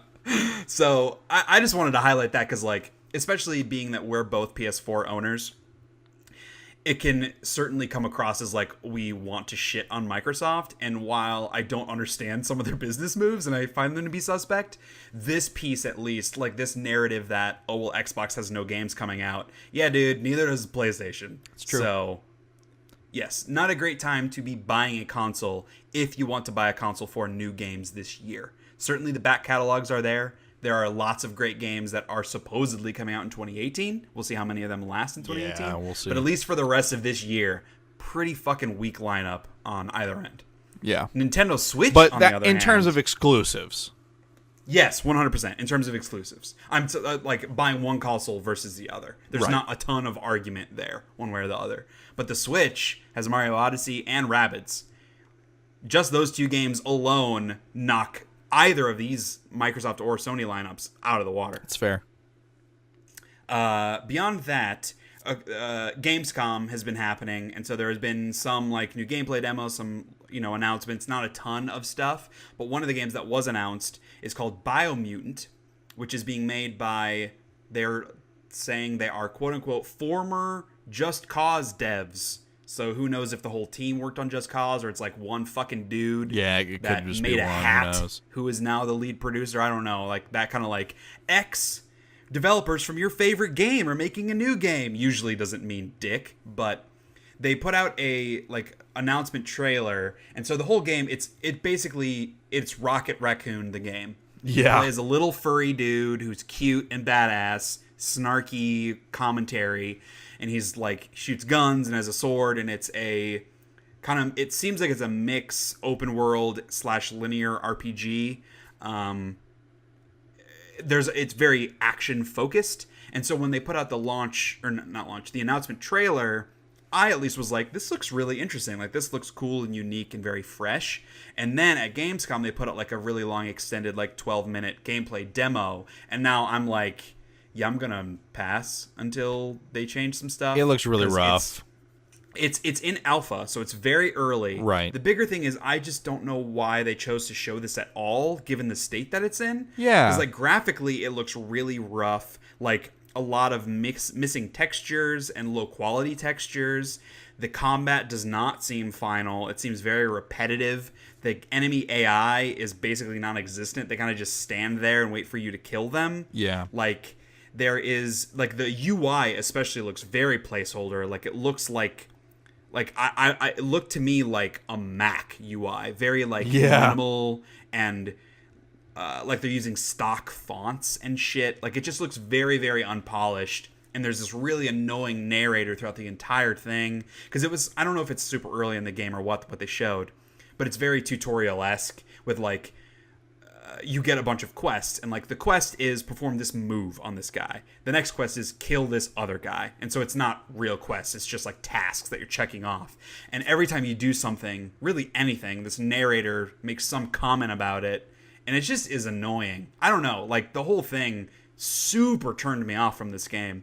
And I'm not saying like it's going to be bad, it's very early, clearly, and so once they show a more finalized version, I'll check back in on it, but it seems baffling to me why they would show this game in this state. Because I've seen a lot of people saying, that trailer looked really cool, but once I saw the gameplay, fuck this game. Yeah. I agree. There were a few things in there that were kind of intriguing, but the overall presentation and how rough all the animations were, that really was... I was like, boy, I need to see this game in like another year. Yes. And hopefully it's still in longer. beta in a year, and then we see it the year after, you know. Hopefully that's like a 2019 game, because that's what it seems like it should be. So, yeah. But, I mean, the concept seems fine. It's almost like Redwall grew up with me a little bit. Okay. And yeah, it's very, like, grungy, like, post-apocalypse type world with, like, these mutant animals. Yeah. Yeah. Some other announcements recently.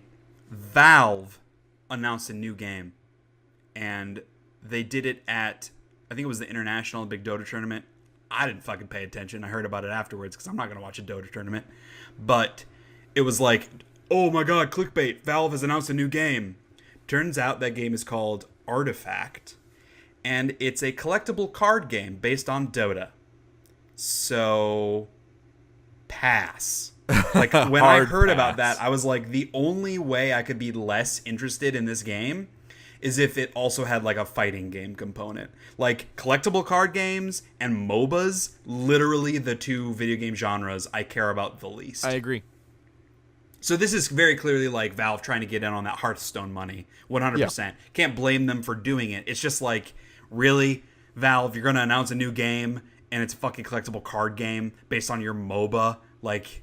Ugh.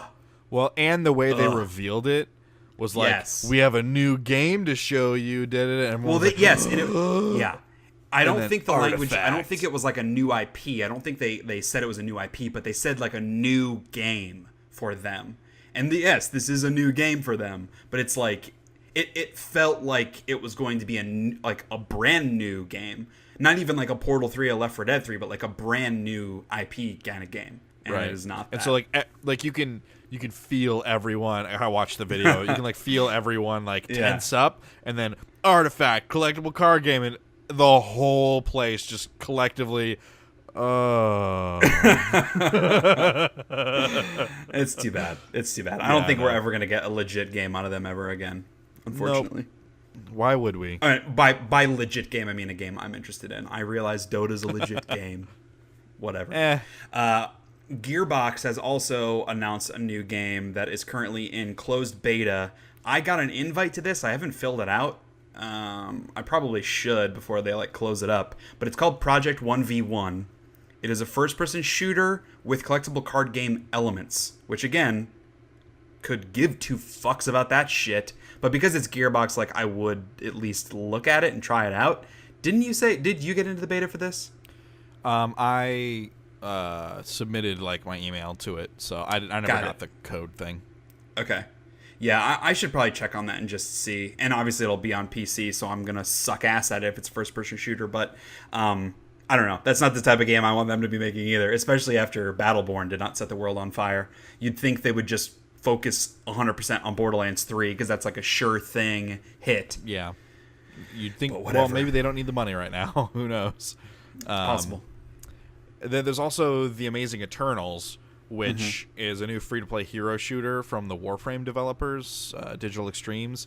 And that also has card game elements. So you set up like a loadout at the beginning. So like in my head, I was combining these two games, but they're two very different games. The Amazing Eternals is very much like a 70s board game aesthetic.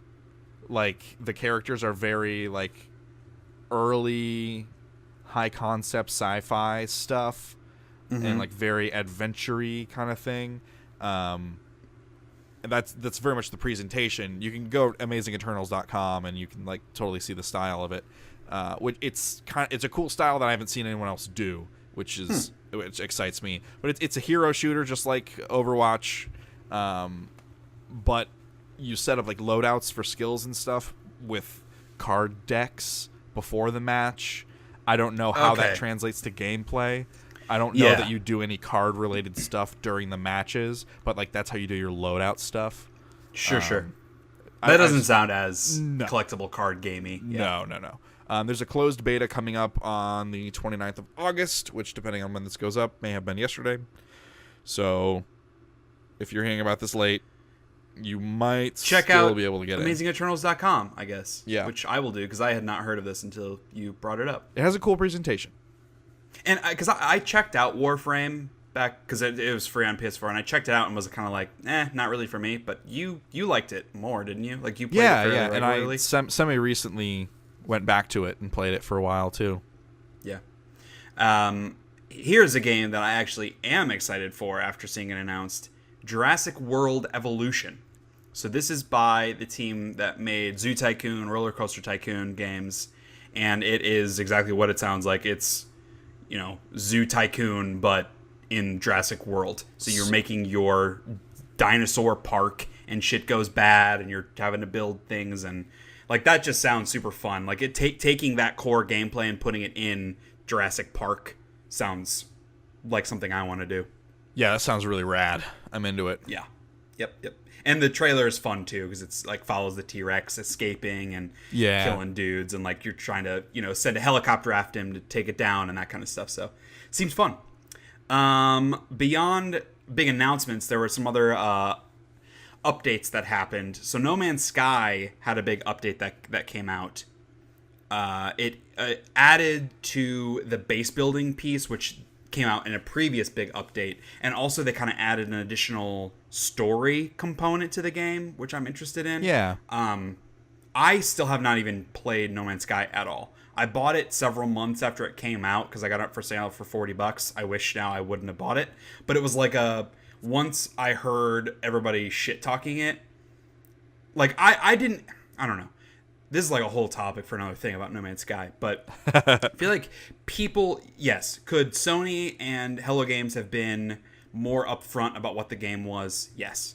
But I think a lot of why people were disappointed is because they themselves were expecting the game to be something other than it was, and something other than it was ever marketed to be. Like, they never said that it was this big multiplayer game. They never said that. And yet people afterwards were like, wait, where's the multiplayer? Why doesn't this have multiplayer? And it's like people make up what they want a game to be in their head, and then they're disappointed when it's not that game, even though it was never trying to be that game. Right. But anyway, it's a whole other rant for another day.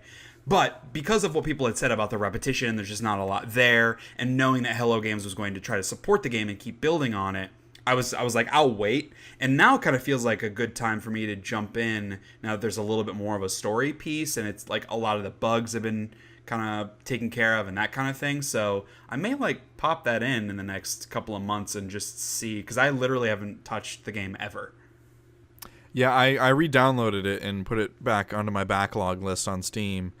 So I definitely want to see what all the new fuss is about, because it seems like there's maybe finally enough to keep me engaged in what's going on in that game. So we'll just have to see, and they added a pseudo multiplayer component in this update where like different players will appear as orbs around you, but I still don't think, like, when you terraform planets and stuff, I still don't think that shows up for them. It's just a weird thing. It just seems like with their infrastructure, they don't have the means to create the multiplayer experience that people want from it. So I kind of gave up that hope a while ago. So I'm interested in kind of just seeing what it is now, because the whole base building thing seems interesting, but the whole point of the game is keep moving, keep moving, keep moving. Yeah. So I'm wondering if they are doing enough to justify. And I know they have they have ways for you to like portal back to worlds now. Okay. I'm wondering if that's going to be enough to make it, if it's going to be convenient enough to be able to return to a home planet, Yeah. I'm definitely curious to check it out. Additionally, this is kind of a weird one. Square Enix and Ubisoft have announced that they're working together and combining Assassin's Creed and Final Fantasy. So it's not like a new game or anything, but there will be new free DLC for Final Fantasy 15 coming out on August 31st that kind of puts some Assassin's Creed stuff into it. So there's a town in Final Fantasy 15. I could not begin to tell you the name of it, but it basically, there's like an Assassin's Festival where you get like Assassin's Creed outfits, and Noctis can climb around the world like an assassin could, that kind of thing. So it's very like surface level integration. It's not like a new, like, you're not really doing a bunch of new stuff, but interesting collaboration between these two. It doesn't make any sense. I don't know very why. Weird. I think it came because like two executives met and they just started talking about it, and then this has just happened. I believe that's the origination of this.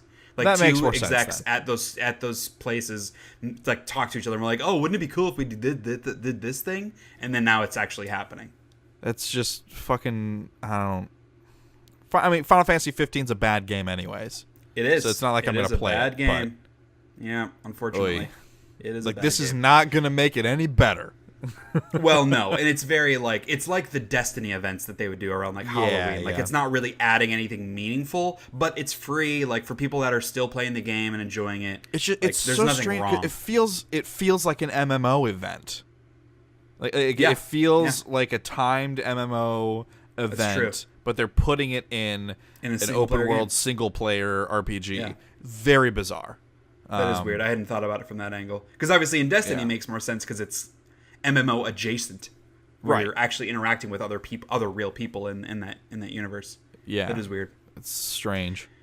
In more confusing news, they put out a new trailer for Middle-earth: Shadow of War, and in this trailer, they introduced Shelob. Shelob, in case you don't remember, the giant spider from Lord of the Rings that almost kills Frodo. Sam, fights her, gets her back, blah, blah, blah. She's going to be in Shadow of War, which sounds like pretty cool. Like, oh, is she going to be a boss that you're fighting? Do you have to, like, is there a whole, where you're going into this cave and you're fighting a bunch of giant spiders, like a whole thing? No, because she's a hot chick in Shadow of War.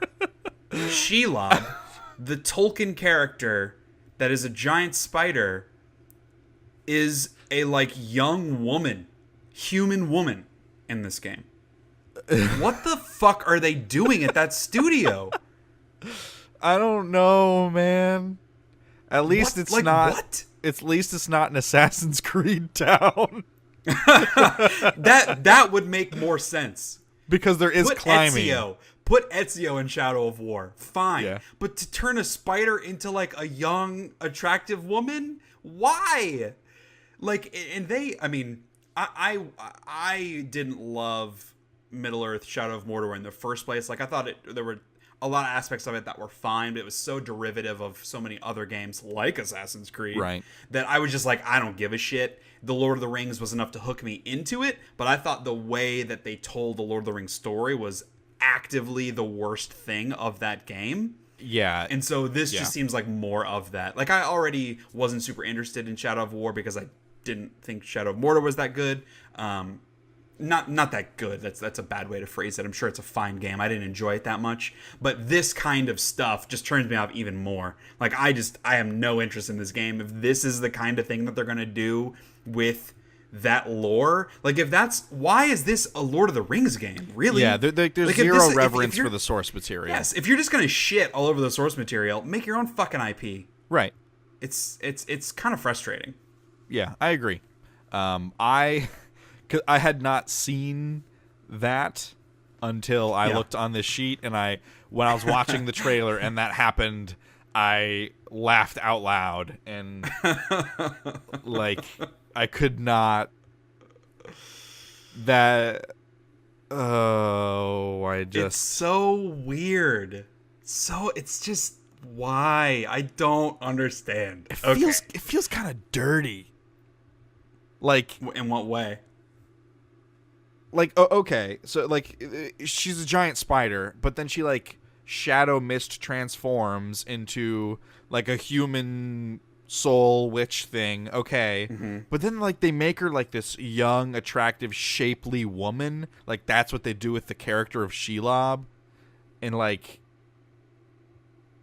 I can't have a boner for a spider, dude. It's not how it works. Don't confuse my genitalia, please. I mean, if you're getting boners over video game characters, that's a whole other conversation. Fair point. We'll save that for another day.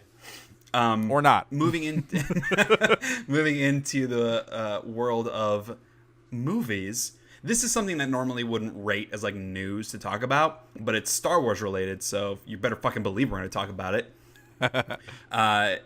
Disney has come out and revealed 2 new ships that are going to be in The Last Jedi. Again, for people that don't care about Star Wars, you're like, who gives a shit? Me, that's who.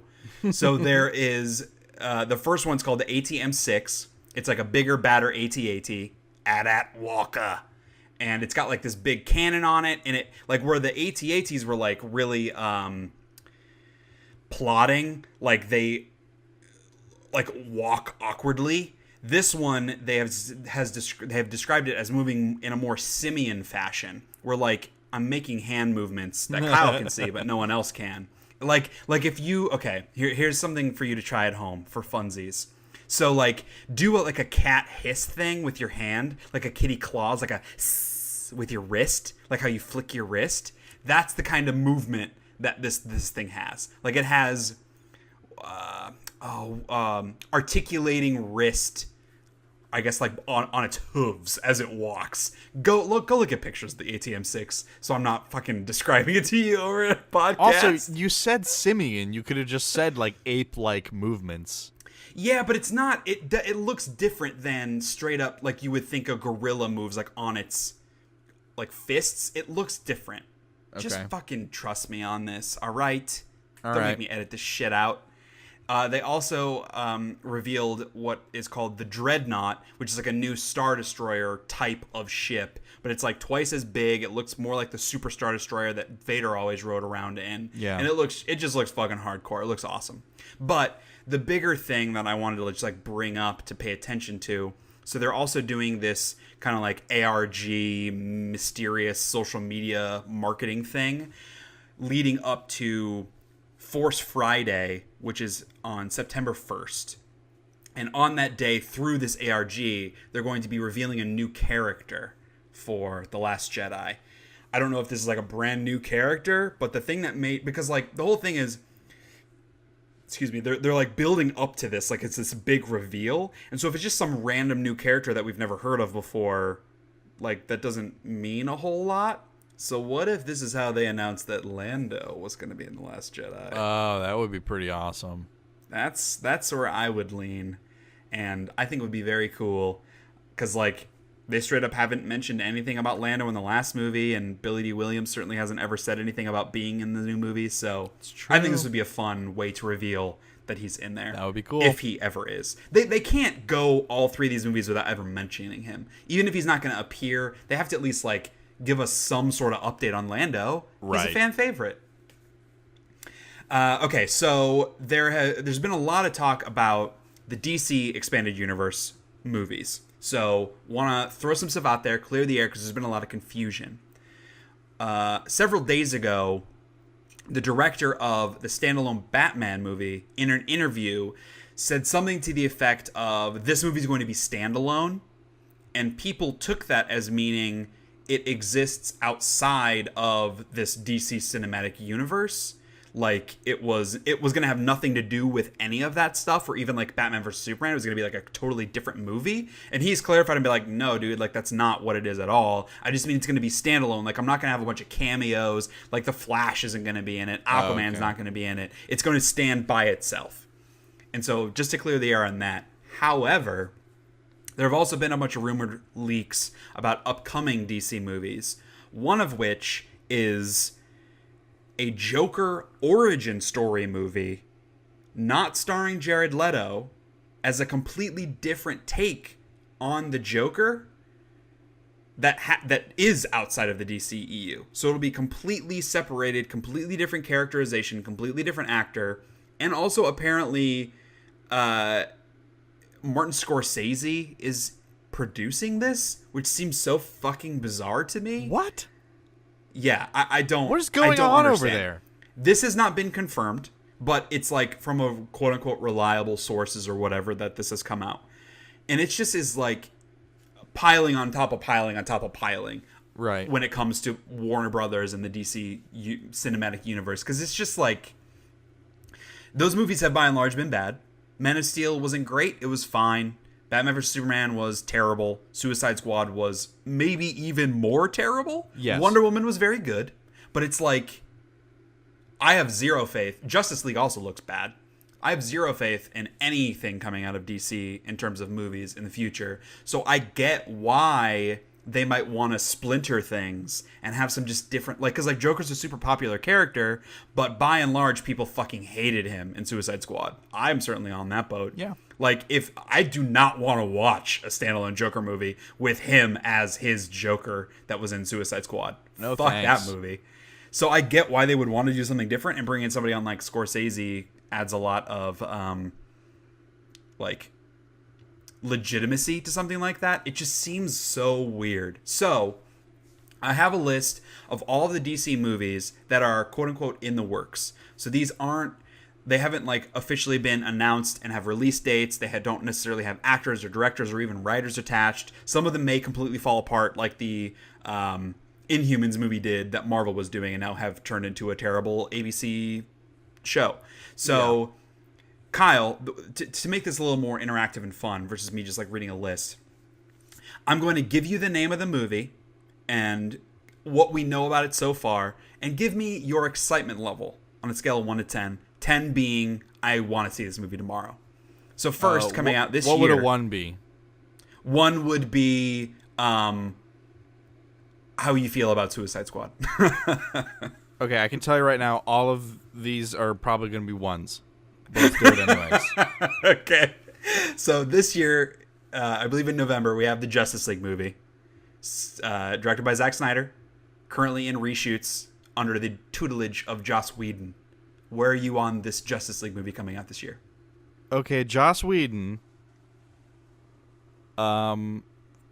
For Joss Whedon, I will give it a 3. That's about where I am. I think it looks bad. I will probably end up seeing it in theaters to have that like big screen experience. But sure. I have zero hopes for the movie at all. But like, it is one that I at least will see because it is the Justice League.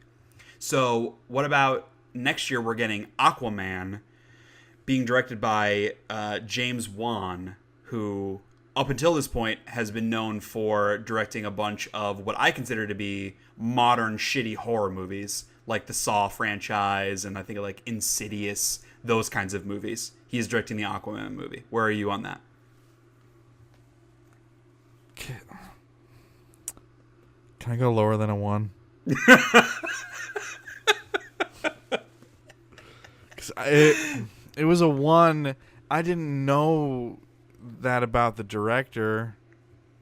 Yeah, because my thing about it is what they've shown. No, I can't even say that. I was going to try to make it positive because that initial reveal of Aquaman in Batman vs Superman, when Bruce is just like watching YouTube clips of these guys in the most like fucking cliched way possible, it felt creepy when you saw him like underwater and it was like this underwater camera and he kind of like shoots it away. Like it felt otherworldly and kind of like scary a bit. And like I was like, I could get down with that. Like a creepy underwater Aquaman movie. Like that sounds pretty cool. But the fact that the dude directing it, I think, has made bad horror movies, and what we've seen about Aquaman since then, which he's essentially just like, he's a fucking bro. He's Thor from water. But with worse writing. That's like a tough bar. The stuff I've seen with Aquaman in the Justice League trailers, like it is painful. Painful. So I'm at like a 2. I would be a 1, but I'm a 2 simply because it feels like it'll at least be more of a genre piece, which I think could at least make it interesting. Okay. After that, we have Shazam, which is... They can't call it Captain Marvel because for obvious reasons, but it's based on the character Billy Batson becomes Captain Marvel in DC. He's this like wizard superhero. He's basically Superman, but with magic. And Dwayne The Rock Johnson is playing the villain, who is Black Adam, who has similar powers to Captain Marvel or Shazam, whatever they're going to call him in the movie. What about this one? Because of The Rock, I will say a 5. Yeah, I was going to say 5 as well. He's very watchable, very easy. He doesn't always do good movies, so there's no guarantee this will be good. And it's been in development for a really long time. But I will at least like looking at The Rock.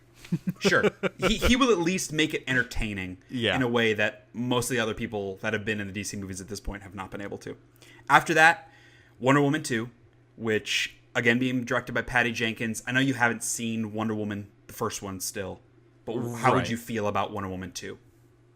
You know, all right, I have to base this off of what I've heard of the first Wonder Woman, so I will say like an 8 or 9, because I would like to see it. Yeah, I'm in an 8. I thought Wonder Woman, and that's about how I felt after watching Wonder Woman. It's a very solid action movie, easily the best DC movie, but I think people get a little carried away because the female empowerment part, which is very cool, but like doesn't really mean a lot for it being an actual movie, and just people being happy that it was a good DC movie. So I get all that, but for me it was a solid 8, which is how I will feel about Wonder Woman 2. Assuming that the rumors of it taking place during the Cold War are true. If it is a modern day Wonder Woman movie that exists while the other DC things are happening, it's like a 6. Because I don't give a fuck about any of that stuff. Sure. The farther removed this movie is from what's happening in the DCEU, the more excited I am. Then we have Cyborg, which we don't really know that much about, just what we've seen of Cyborg thus far. He looks really dumb, so I'm going to say 1. Looks so dumb. 1. Don't give a shit. Green Lantern Corps, which apparently I thought they would make this starring Jon Stewart to have another leading black character in this world, which I would be in full support of, and making it help separate from the old Green Lantern movie, which starred Hal Jordan. But apparently this movie will be both Hal Jordan and Jon Stewart being written by David Goyer, who wrote and directed Batman vs. Superman. And according to him, the vibe he's going for is Lethal Weapon in space. Scale of 1 to 10. Scale of 1 to 10. Lethal Weapon in space. Written by the guy that wrote Batman vs. Superman. 1 to 10. Oh boy. Take your time. Ooh. Can I phone a friend? That's a tough one. Yeah, phone me. Let me tell you, I'm at a 2. It would 100% be a 1 if it wasn't Green Lantern.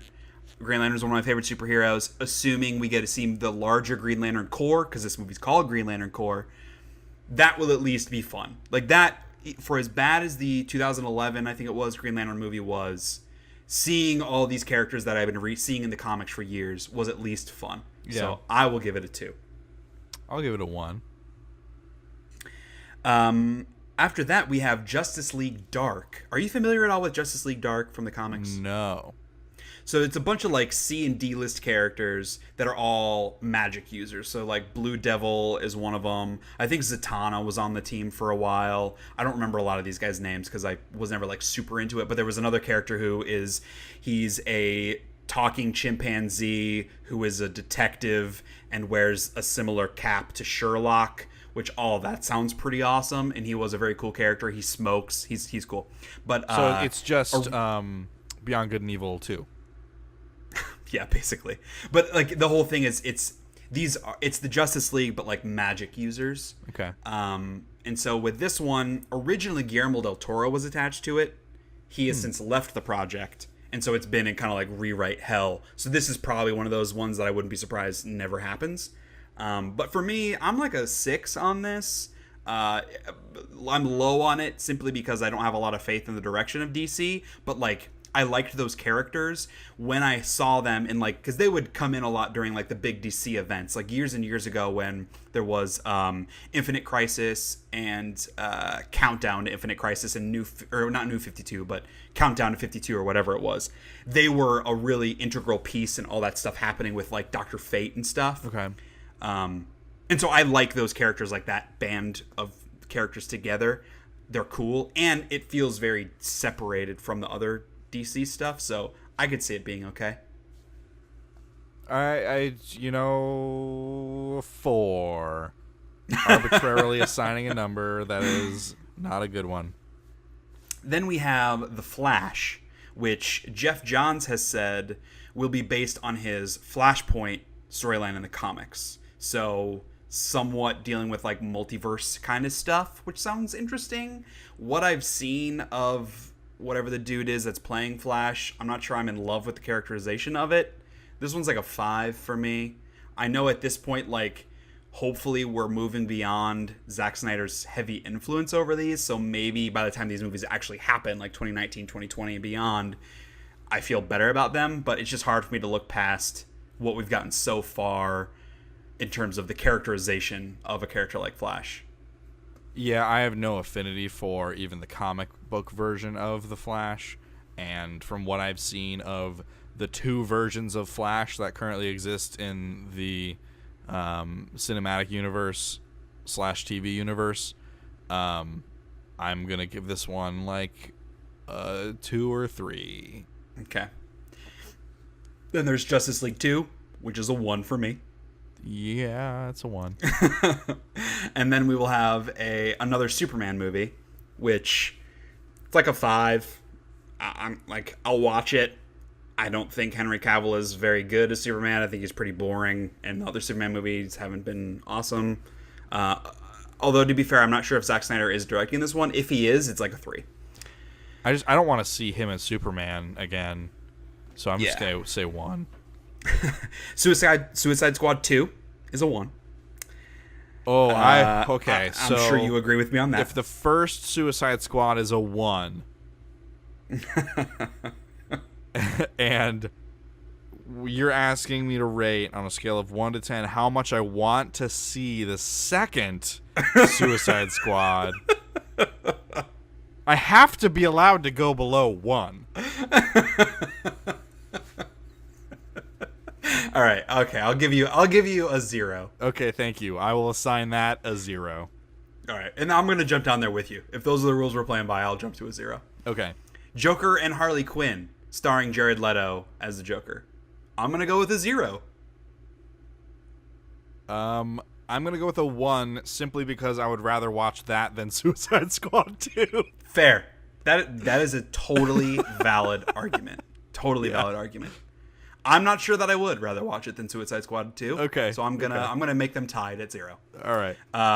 Gotham City Sirens, which is another one that may be on the chopping block because it was supposed to come out and has now been pushed back to make room for this Joker Harley Quinn movie. So this would theoretically star Harley Quinn, Catwoman and Poison Ivy were like the main 3 Gotham City sirens. Feelings on that? 5. Really? Why is that? Why so much higher? Those are characters I haven't seen much of, and I've never seen them attempt anything actually interesting with them. So I have to assume that. So as far as the DC stuff goes, I would rather watch movies that are about the D-list characters or the C-list characters 100% agree. than the mainliners, because they've screwed those up so bad. Yes. That there's at least a chance for these to be interesting. So I'll give that one a 5. That is a fair point. I was going to say 3. I'll knock it up to a 4 where we are right now. My feelings may totally change once like casting starts to come together. We know who the director is, who's writing it. Because I look at it, I'm of two minds. So like having these cool female characters who are villains, or presumably in this they will be much like Suicide Squad type characters where they're anti-heroes, sounds cool. But I look at the way that they have characterized the 2 main female characters we've had so far in DC have been Harley Quinn and Wonder Woman. Wonder Woman was characterized very well in her standalone movie as a very independent, strong yet feminine character who was her own person. And I feel like a lot of that was because it was put through a female director's eyes. On the other side, you have Harley Quinn, who I thought was phenomenally sexist portrayal of that character. Everybody said, like, tried to like justify it of like, she's a free spirit, she wants to own her sexuality. Yeah, okay, then why the fuck every 15 seconds are we looking at her ass, like a close up ass shot of her? I thought the way that they portrayed that character, and a lot of that's because of Zack Snyder, was insanely sexist. So if that's the route that they're taking these characters, that's a 1. Because I don't want to see them ruin these potentially cool characters. Sure. But if it's the right casting, it's the right writing, the right directing, I could potentially be excited about this. After that, we already have guaranteed we will have a Black Adam standalone movie, because if you're going to pay The Rock, you're going to pay him for more than one. So this one, I don't even remember what I said for Shazam. Maybe that was a 6. This one's probably also a 6. Like, yes, I'll watch that. Why not? I don't care. A movie all about The Rock, that's a 10, Shay. Okay. I'm going to fucking see that movie. And so there is also a rumored Nightwing movie, which is another one of my favorite DC characters, to be directed by Chris McKay, who directed the Lego movie. Interesting. I didn't see it. I heard obviously a lot of really good things, especially in terms of like humor. Yeah. Nightwing is a very like, depending on which direction they take it, I would assume he's going to be older version of Nick Grayson, but he is like fairly snarky, like witty, charming kind of guy, like a Nathan Drake type, I guess. Okay. So that I could potentially be excited for if it's a little more humorous than like being super dark and heavy like Batman vs Superman was. So for me, because of my love for the character of Nightwing, I'll give it a 7. Okay, I don't have a particular affinity for Nightwing, but you describing it, I'll put it like a 5 or 6. And then there is the Joss Whedon-led Batgirl movie, which to me is an 8. I've never like super duper loved the Batgirl character, but knowing that he's taking the reins of this, and he fucking loves Batgirl as a character, so I know he's going to do right by that. So that's definitely up there for me as an 8. Okay, yeah, I'll put down as like a 7. I don't have the same affinity for a lot of these characters as you do, so I think my scores would probably naturally be lower for stuff like this. But yeah, I'll probably do like a 6 or 7. And then finally, there's that rumored Batman/Joker origin movie with Scorsese attached to produce. And I read somewhere that the director in talks was Todd Phillips, who did the Hangover franchise, which seems like a really weird fit to me for a Joker movie. But if he's sticking to his normal shtick of like over-the-top raunchy comedy as the Joker with a totally new take on the character, totally new actor as the character, with Scorsese helping guide it from a story perspective, it could actually be good. I'm gonna and say maybe 6. not Ben Affleck as Batman. Presumably, that would make even less sense if Ben Affleck was in it, but it was a different Joker. Yeah, I would assume it would be a different Batman. Okay, 6 or 7 then. Yeah. Yeah. And I mean, there have been rumors for a while that Ben Affleck has been wanting out as Batman, and that this standalone Batman movie was the last one. He's denied those, but he would even if he really felt it. So we'll see what happens. Well, guess what, Ben? You're not the only one that wants you out of that part. Dude, honestly, like, I don't have any problems with him as Batman. He didn't do enough in Batman vs Superman for me to know one way or the other whether I liked him. But he certainly didn't, like, blow me away. Like, I certainly was like, oh, he's a great Batman. Yeah. I didn't really have a problem with it. You're nodding your head because you did. I thought he was fucking awful. So, moving on, I wanted to talk about kind of like the upcoming games for this year and kind of dive into that. But because we're running so long, we'll save that for another episode and move straight into everybody's favorite segment, the Hate of the Week. Hate of the Week. So this is going to be short because I don't really want to dive into this super deeply because it's a very tough thing to talk about. But it's just been on my mind recently. And that's just how women are treated in American society. And full disclosure, in case you haven't been able to tell, Kyle and I are both white guys. So our input on this topic should obviously be taken with a grain of salt. We don't speak for women, nor would we ever say we speak for women. Only speaking to my personal experience and opinions on the situation. So the reason this came up is I was leaving work the other day, and we have a parking deck that's kind of like down. It's not like a basement, like you can see outside, but it's like down below the building. And it's not super well lit, like it's fairly dark. And I was leaving a little later than work, so most of the other cars had been gone. And so I was taking the elevator down and I was in the elevator alone with another woman who was around my age. We got out on the floor, and she started walking to her car, which was like parked really close to where mine was. So we were walking in the same direction. And I felt the need to take a longer path to get to my car so that I wasn't walking behind her, because I did not want her to feel like uncomfortable, because I've heard from many different women, my wife included, like that can make women nervous, like to be walking in a parking lot where there aren't a lot of people around and have a guy be walking behind them. Totally get why that would be scary. And so like I try to be conscious of that kind of thing, and I wasn't like announcing myself like, hey, I'm behind you, I'm a good person, I'm not gonna do anything, but like I wanted to avoid any potential unease on her part. Don't know if it helped or not, or even if she was thinking about that or not, but like I wanted to do that, and I've done that kind of thing before, because I would hate for someone to think that of me because of a past experience or whatever. So anyway, that's just been on my mind. And totally not like I shouldn't have to do that, blah, blah, blah. But from a perspective of like, it sucks that I feel like I should do that because of how things are. And this happens with my wife too. Like, she doesn't like taking our dog out to go to the bathroom at night. Because like we live in an apartment complex, but it's like in the woods. There's a big ditch behind us. And like, that makes me a little nervous too, of her like taking him back there. And I'm sure like my dog would bark and it would be okay, and I don't really think something's going to happen, but it is a little bit nerve-wracking. And I totally get from her perspective why being alone in the dark might be kind of scary for her.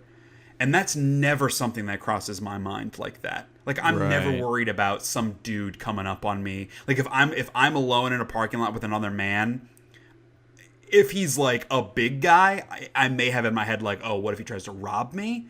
But for women, like there are a lot bigger, darker implications than getting their purse stolen. So I don't know. I mean, it's a leading question to ask you, but like, what do you like? Does that bring up any thoughts for you, Kyle? Have you had any similar experiences like that, or that your fiance has spoken about?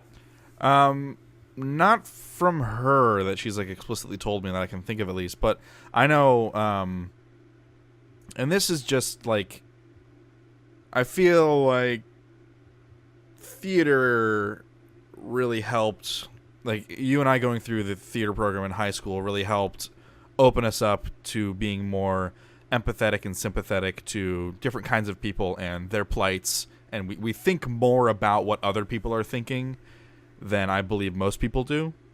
And we are willing and eager to accommodate in those kinds of situations. So, for example, even when I was single, I have a friend who, I'm not gonna say his name, but he will, like, he just stares at girls. Like, he just, like, he's, like, openly is staring at them, like, looking at them. Not necessarily, like, giving them the once-over, you know, like the hungry dog eyes. But he stares at them. And I catch him staring at people. I'm always like, dude, quit staring. Come on, man. And, like, I would always go out of my way, even when I was single, to, like, the corner of my eye, I could see a girl that I think might be attractive. I wouldn't even, like, go to look at her to find out if she was attractive, because I didn't want her to feel like she was being watched by yet another weirdo dude. Yeah. And, like, I mean, I feel like I should be able to look where I want to look. And, you know, I certainly could have. But I also, like, I didn't want her to feel like she was being ogled at. Even though I would not be ogling at her. I would just be looking at her to, like, see what she looks like. Not necessarily, like, having all of the dark animal instinct inner thoughts that some men have sometimes. Sure. I don't know. It's a weird thing to talk about, but yeah, I still do it, you know, especially now that I'm engaged. But, you know, I if I think a woman might be attractive, like in the corner of my field of vision, I will actively not look at her. Like, I go out of my way not to look at her. Because I know she gets stared at by people all fucking day long, and she's got to be sick of it. So, I don't know. And, like, you know, I'll hold the door open for women, and then sometimes I feel like, you know, if there's someone else coming, even if it's kind of past that time where you should really be expected to hold the door open for them, I'll let that other person go through too, especially if it's a guy, because I want to be like, look, I'm not just holding the door open for you because you're a woman. I do it for everyone, you know. And so it's weird. Like, I know I don't have anything to prove. It's a very confusing time, like, in this. Yeah, because, like, the gender war has existed for hundreds, if not thousands, of years. Yeah. Like, since we've had an actual society, this, like, men versus women thing has always been a part of our lives, because men are seen as, like, the dominant gender in a lot of different ways. And so it's this constant, like, women have to fight for things that men don't have to fight for, I guess is what I'm trying to say. Right. And, like, I don't know. There are a lot of different scenarios where it becomes very, very complicated. This is just one specific instance where it just made me, like, because I have no idea what it's like to be a woman. Yeah. No idea whatsoever, and I never will. And it was just one of those moments where I was like, that sucks. Like, the fact, and I don't know that she was thinking this at all, but in general, like, the fact that a woman might be scared for her safety with another dude being around, like being alone, that sucks, man. Yeah. Because I would never feel that way being alone with another woman. I would never feel that way. Unless she was holding a knife. That's a little different. Yes. No, I could fucking take her. Knife versus bat. But, because and on a similar topic, like, I've heard from a female coworker of mine stories about, like, being catcalled before. And that's, like, a very common... I know, like, my wife's had that happen before. I've never been catcalled. I'm sure there are dudes that have been catcalled. I'm not attractive enough to warrant that in general. But, like, that's not a thing typically that women do towards men. It's a very male thing to think that somehow that's what women want, is to be whistled at in public like fucking idiots. Yeah. But like that's never something I've had to deal with. And it's just like, it's weird because I don't understand it, but I understand it enough to know that it fucking sucks. Which is like the most obvious thing in the world to say, that yes, having men like sexually harass you is bad. Yes. Yes. It's bad. I agree. Yeah. But anyway, that's just something that's been on my mind and felt like warranted a hate.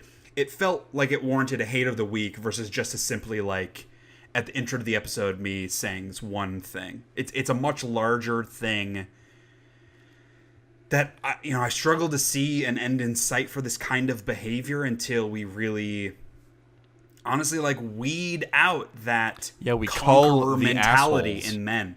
Yes. That like that because it like part of, and this wasn't my experience, I'm not that kind of person, but this like thing about men that fucking a bunch of women, like that's the coolest shit you can do in life. Yeah. Sleeping with a bunch of hot chicks. And I feel like that's not a goal of a lot of women. If it is, like, power to them, do what you want. But like I feel like women aren't as obsessed with like banging a bunch of hot guys in their lives. Maybe Right. some of them are. I don't know. I don't know. Maybe they are. They just don't talk about it. But like that's a big male thing, like fucking hot chicks. Right. And so it leads like that conquest, like I need to conquer this woman. I need to get her. I need to own her. It's that mentality of thinking that you're above that leads to a lot of this. Yeah, it's dehumanizing and objectifying the opposite sex. And that, like, it's the opposite of empathy. Yeah. And, that I think it facilitates and fuels a lot of that mentality and causes a lot of problems. And just, I don't remember, like, when the first time I was... Because it's something you're told, right? That's not instinctual, like conquering a bunch of women, right? Or whoever you're attracted to. Some people might argue that it is. I'm not saying I'm in that camp, but some people might argue that when you look at species, across all species, the job of the male is to impregnate the female for, like, to keep the species alive. That it is an instinctual thing. But that's different than this sense of ownership. Totally agree. That's Definitely very different. Like propagating a species and like the act of having sex for population purposes, for reproductive purposes, that is totally different than sex being used as a means of control and domination. Mm-hmm. Very different. Mm-hmm. Now there are some species who during sex like the male dominates the woman, but it's for a different reason. Monkeys are into that BDSM shit. They are. They tie up all the chimpanzee ladies. Gross. They like the whips. fling their poop. And they're close to us, Yep. It imitates our experience. Cousins. But yeah, so I don't that is a tough one to articulate properly. But and again, especially because we didn't like mess up too bad on that. Yeah, because like again, we're both guys. Like I'm not gonna presume to like represent women or speak for women, but I do feel like being a man, I am just as much implicated in what happens in life between men and women, and I feel like I have just as powerful or as like an important a role in making this conversation and this change happen. Because like if it's just women fighting for feminism, call it what it is, if it's just women fighting for feminism, then it's not going to happen because it's one side saying we want this and the other side saying no. Right. Like that there's no, it's not even a compromise, but it's like there's no conversation happening. It's one side versus the other side. Like, men need to be a part of that conversation and hopefully represent our gender better than the men who would do something to a woman if they were alone in a parking lot, which, like, I just can't even fathom. But that's a whole other piece of psychology about, like, people, like someone that would murder another human being. Like, I don't even understand how you could possibly do that. Right. Someone that would sexually assault someone else. I don't even understand how you could possibly do that. But there are people out there that do it. But, okay, moving on. There's a much, like, deeper hate of the week than typical, but it's been on my mind. Felt like it was worth at least bringing up. So, normally this would be the end of the podcast, but we have our very first email. It's technically a Facebook comment, but I'm going to call it an email because that's what we want. If you have any thoughts, feelings, opinions about what we talked about, any questions, send an email to info@sheahateseverything.com. Or you can do what... it's your friend, Kyle. I don't remember what his name was. Arent. Arent. What Arent did, where he left a comment on the podcast, and now we're going to talk about it. So, Kyle, this is actually more of a correction than it is an email. Yeah. And it was directed at you, Kyle, because you fucked up. I sure so I'm going did. to let you take it. I was confident in my knowledge of the NES and SNES Classics feature set. It turns out confidence does not equal accuracy. So this is a comment from Aaron on Facebook. Just checked out the new podcast, great as always, but just so you know, the NES SNES Classic do not work with cartridges. If they did, I would be way more interested in them. The Genesis Flashback type console by AT Games does play Genesis cartridges, but those things are absolute trash. So, first off, thanks for writing in, Aaron. Hope you're doing well. Thank you. I, honest to God, thought you could put cartridges in them because it looks like you can on the top. I think it looks like you can. And now it has me second guessing controller support too. It seemed suspect to me because like the whole thing is it's an easy package thing where they're saying these are the games that you get. It seemed weird to me that you could say, oh well, I have all these other NES SNES games and plug it in, but I believed you, man. I'm the sucker here. That's right. Yeah, fooled you. But this has me second guessing controller support too, because I was running under the assumption you could just plug in your NES and SNES controllers instead of using their ones that have the cords that are too short. Well, the NES Classic has a Wii nunchuck looking plug port, so for their controller, their new NES controller that they made. Okay. So you cannot use the classic ones. Now the SNES Classic looks like it has original plugs, but I saw an image, and I don't know if it's accurate or not, where the front of it like opened up and there are two different plugs in there. So I don't know if you can use your old SNES controllers or you can't.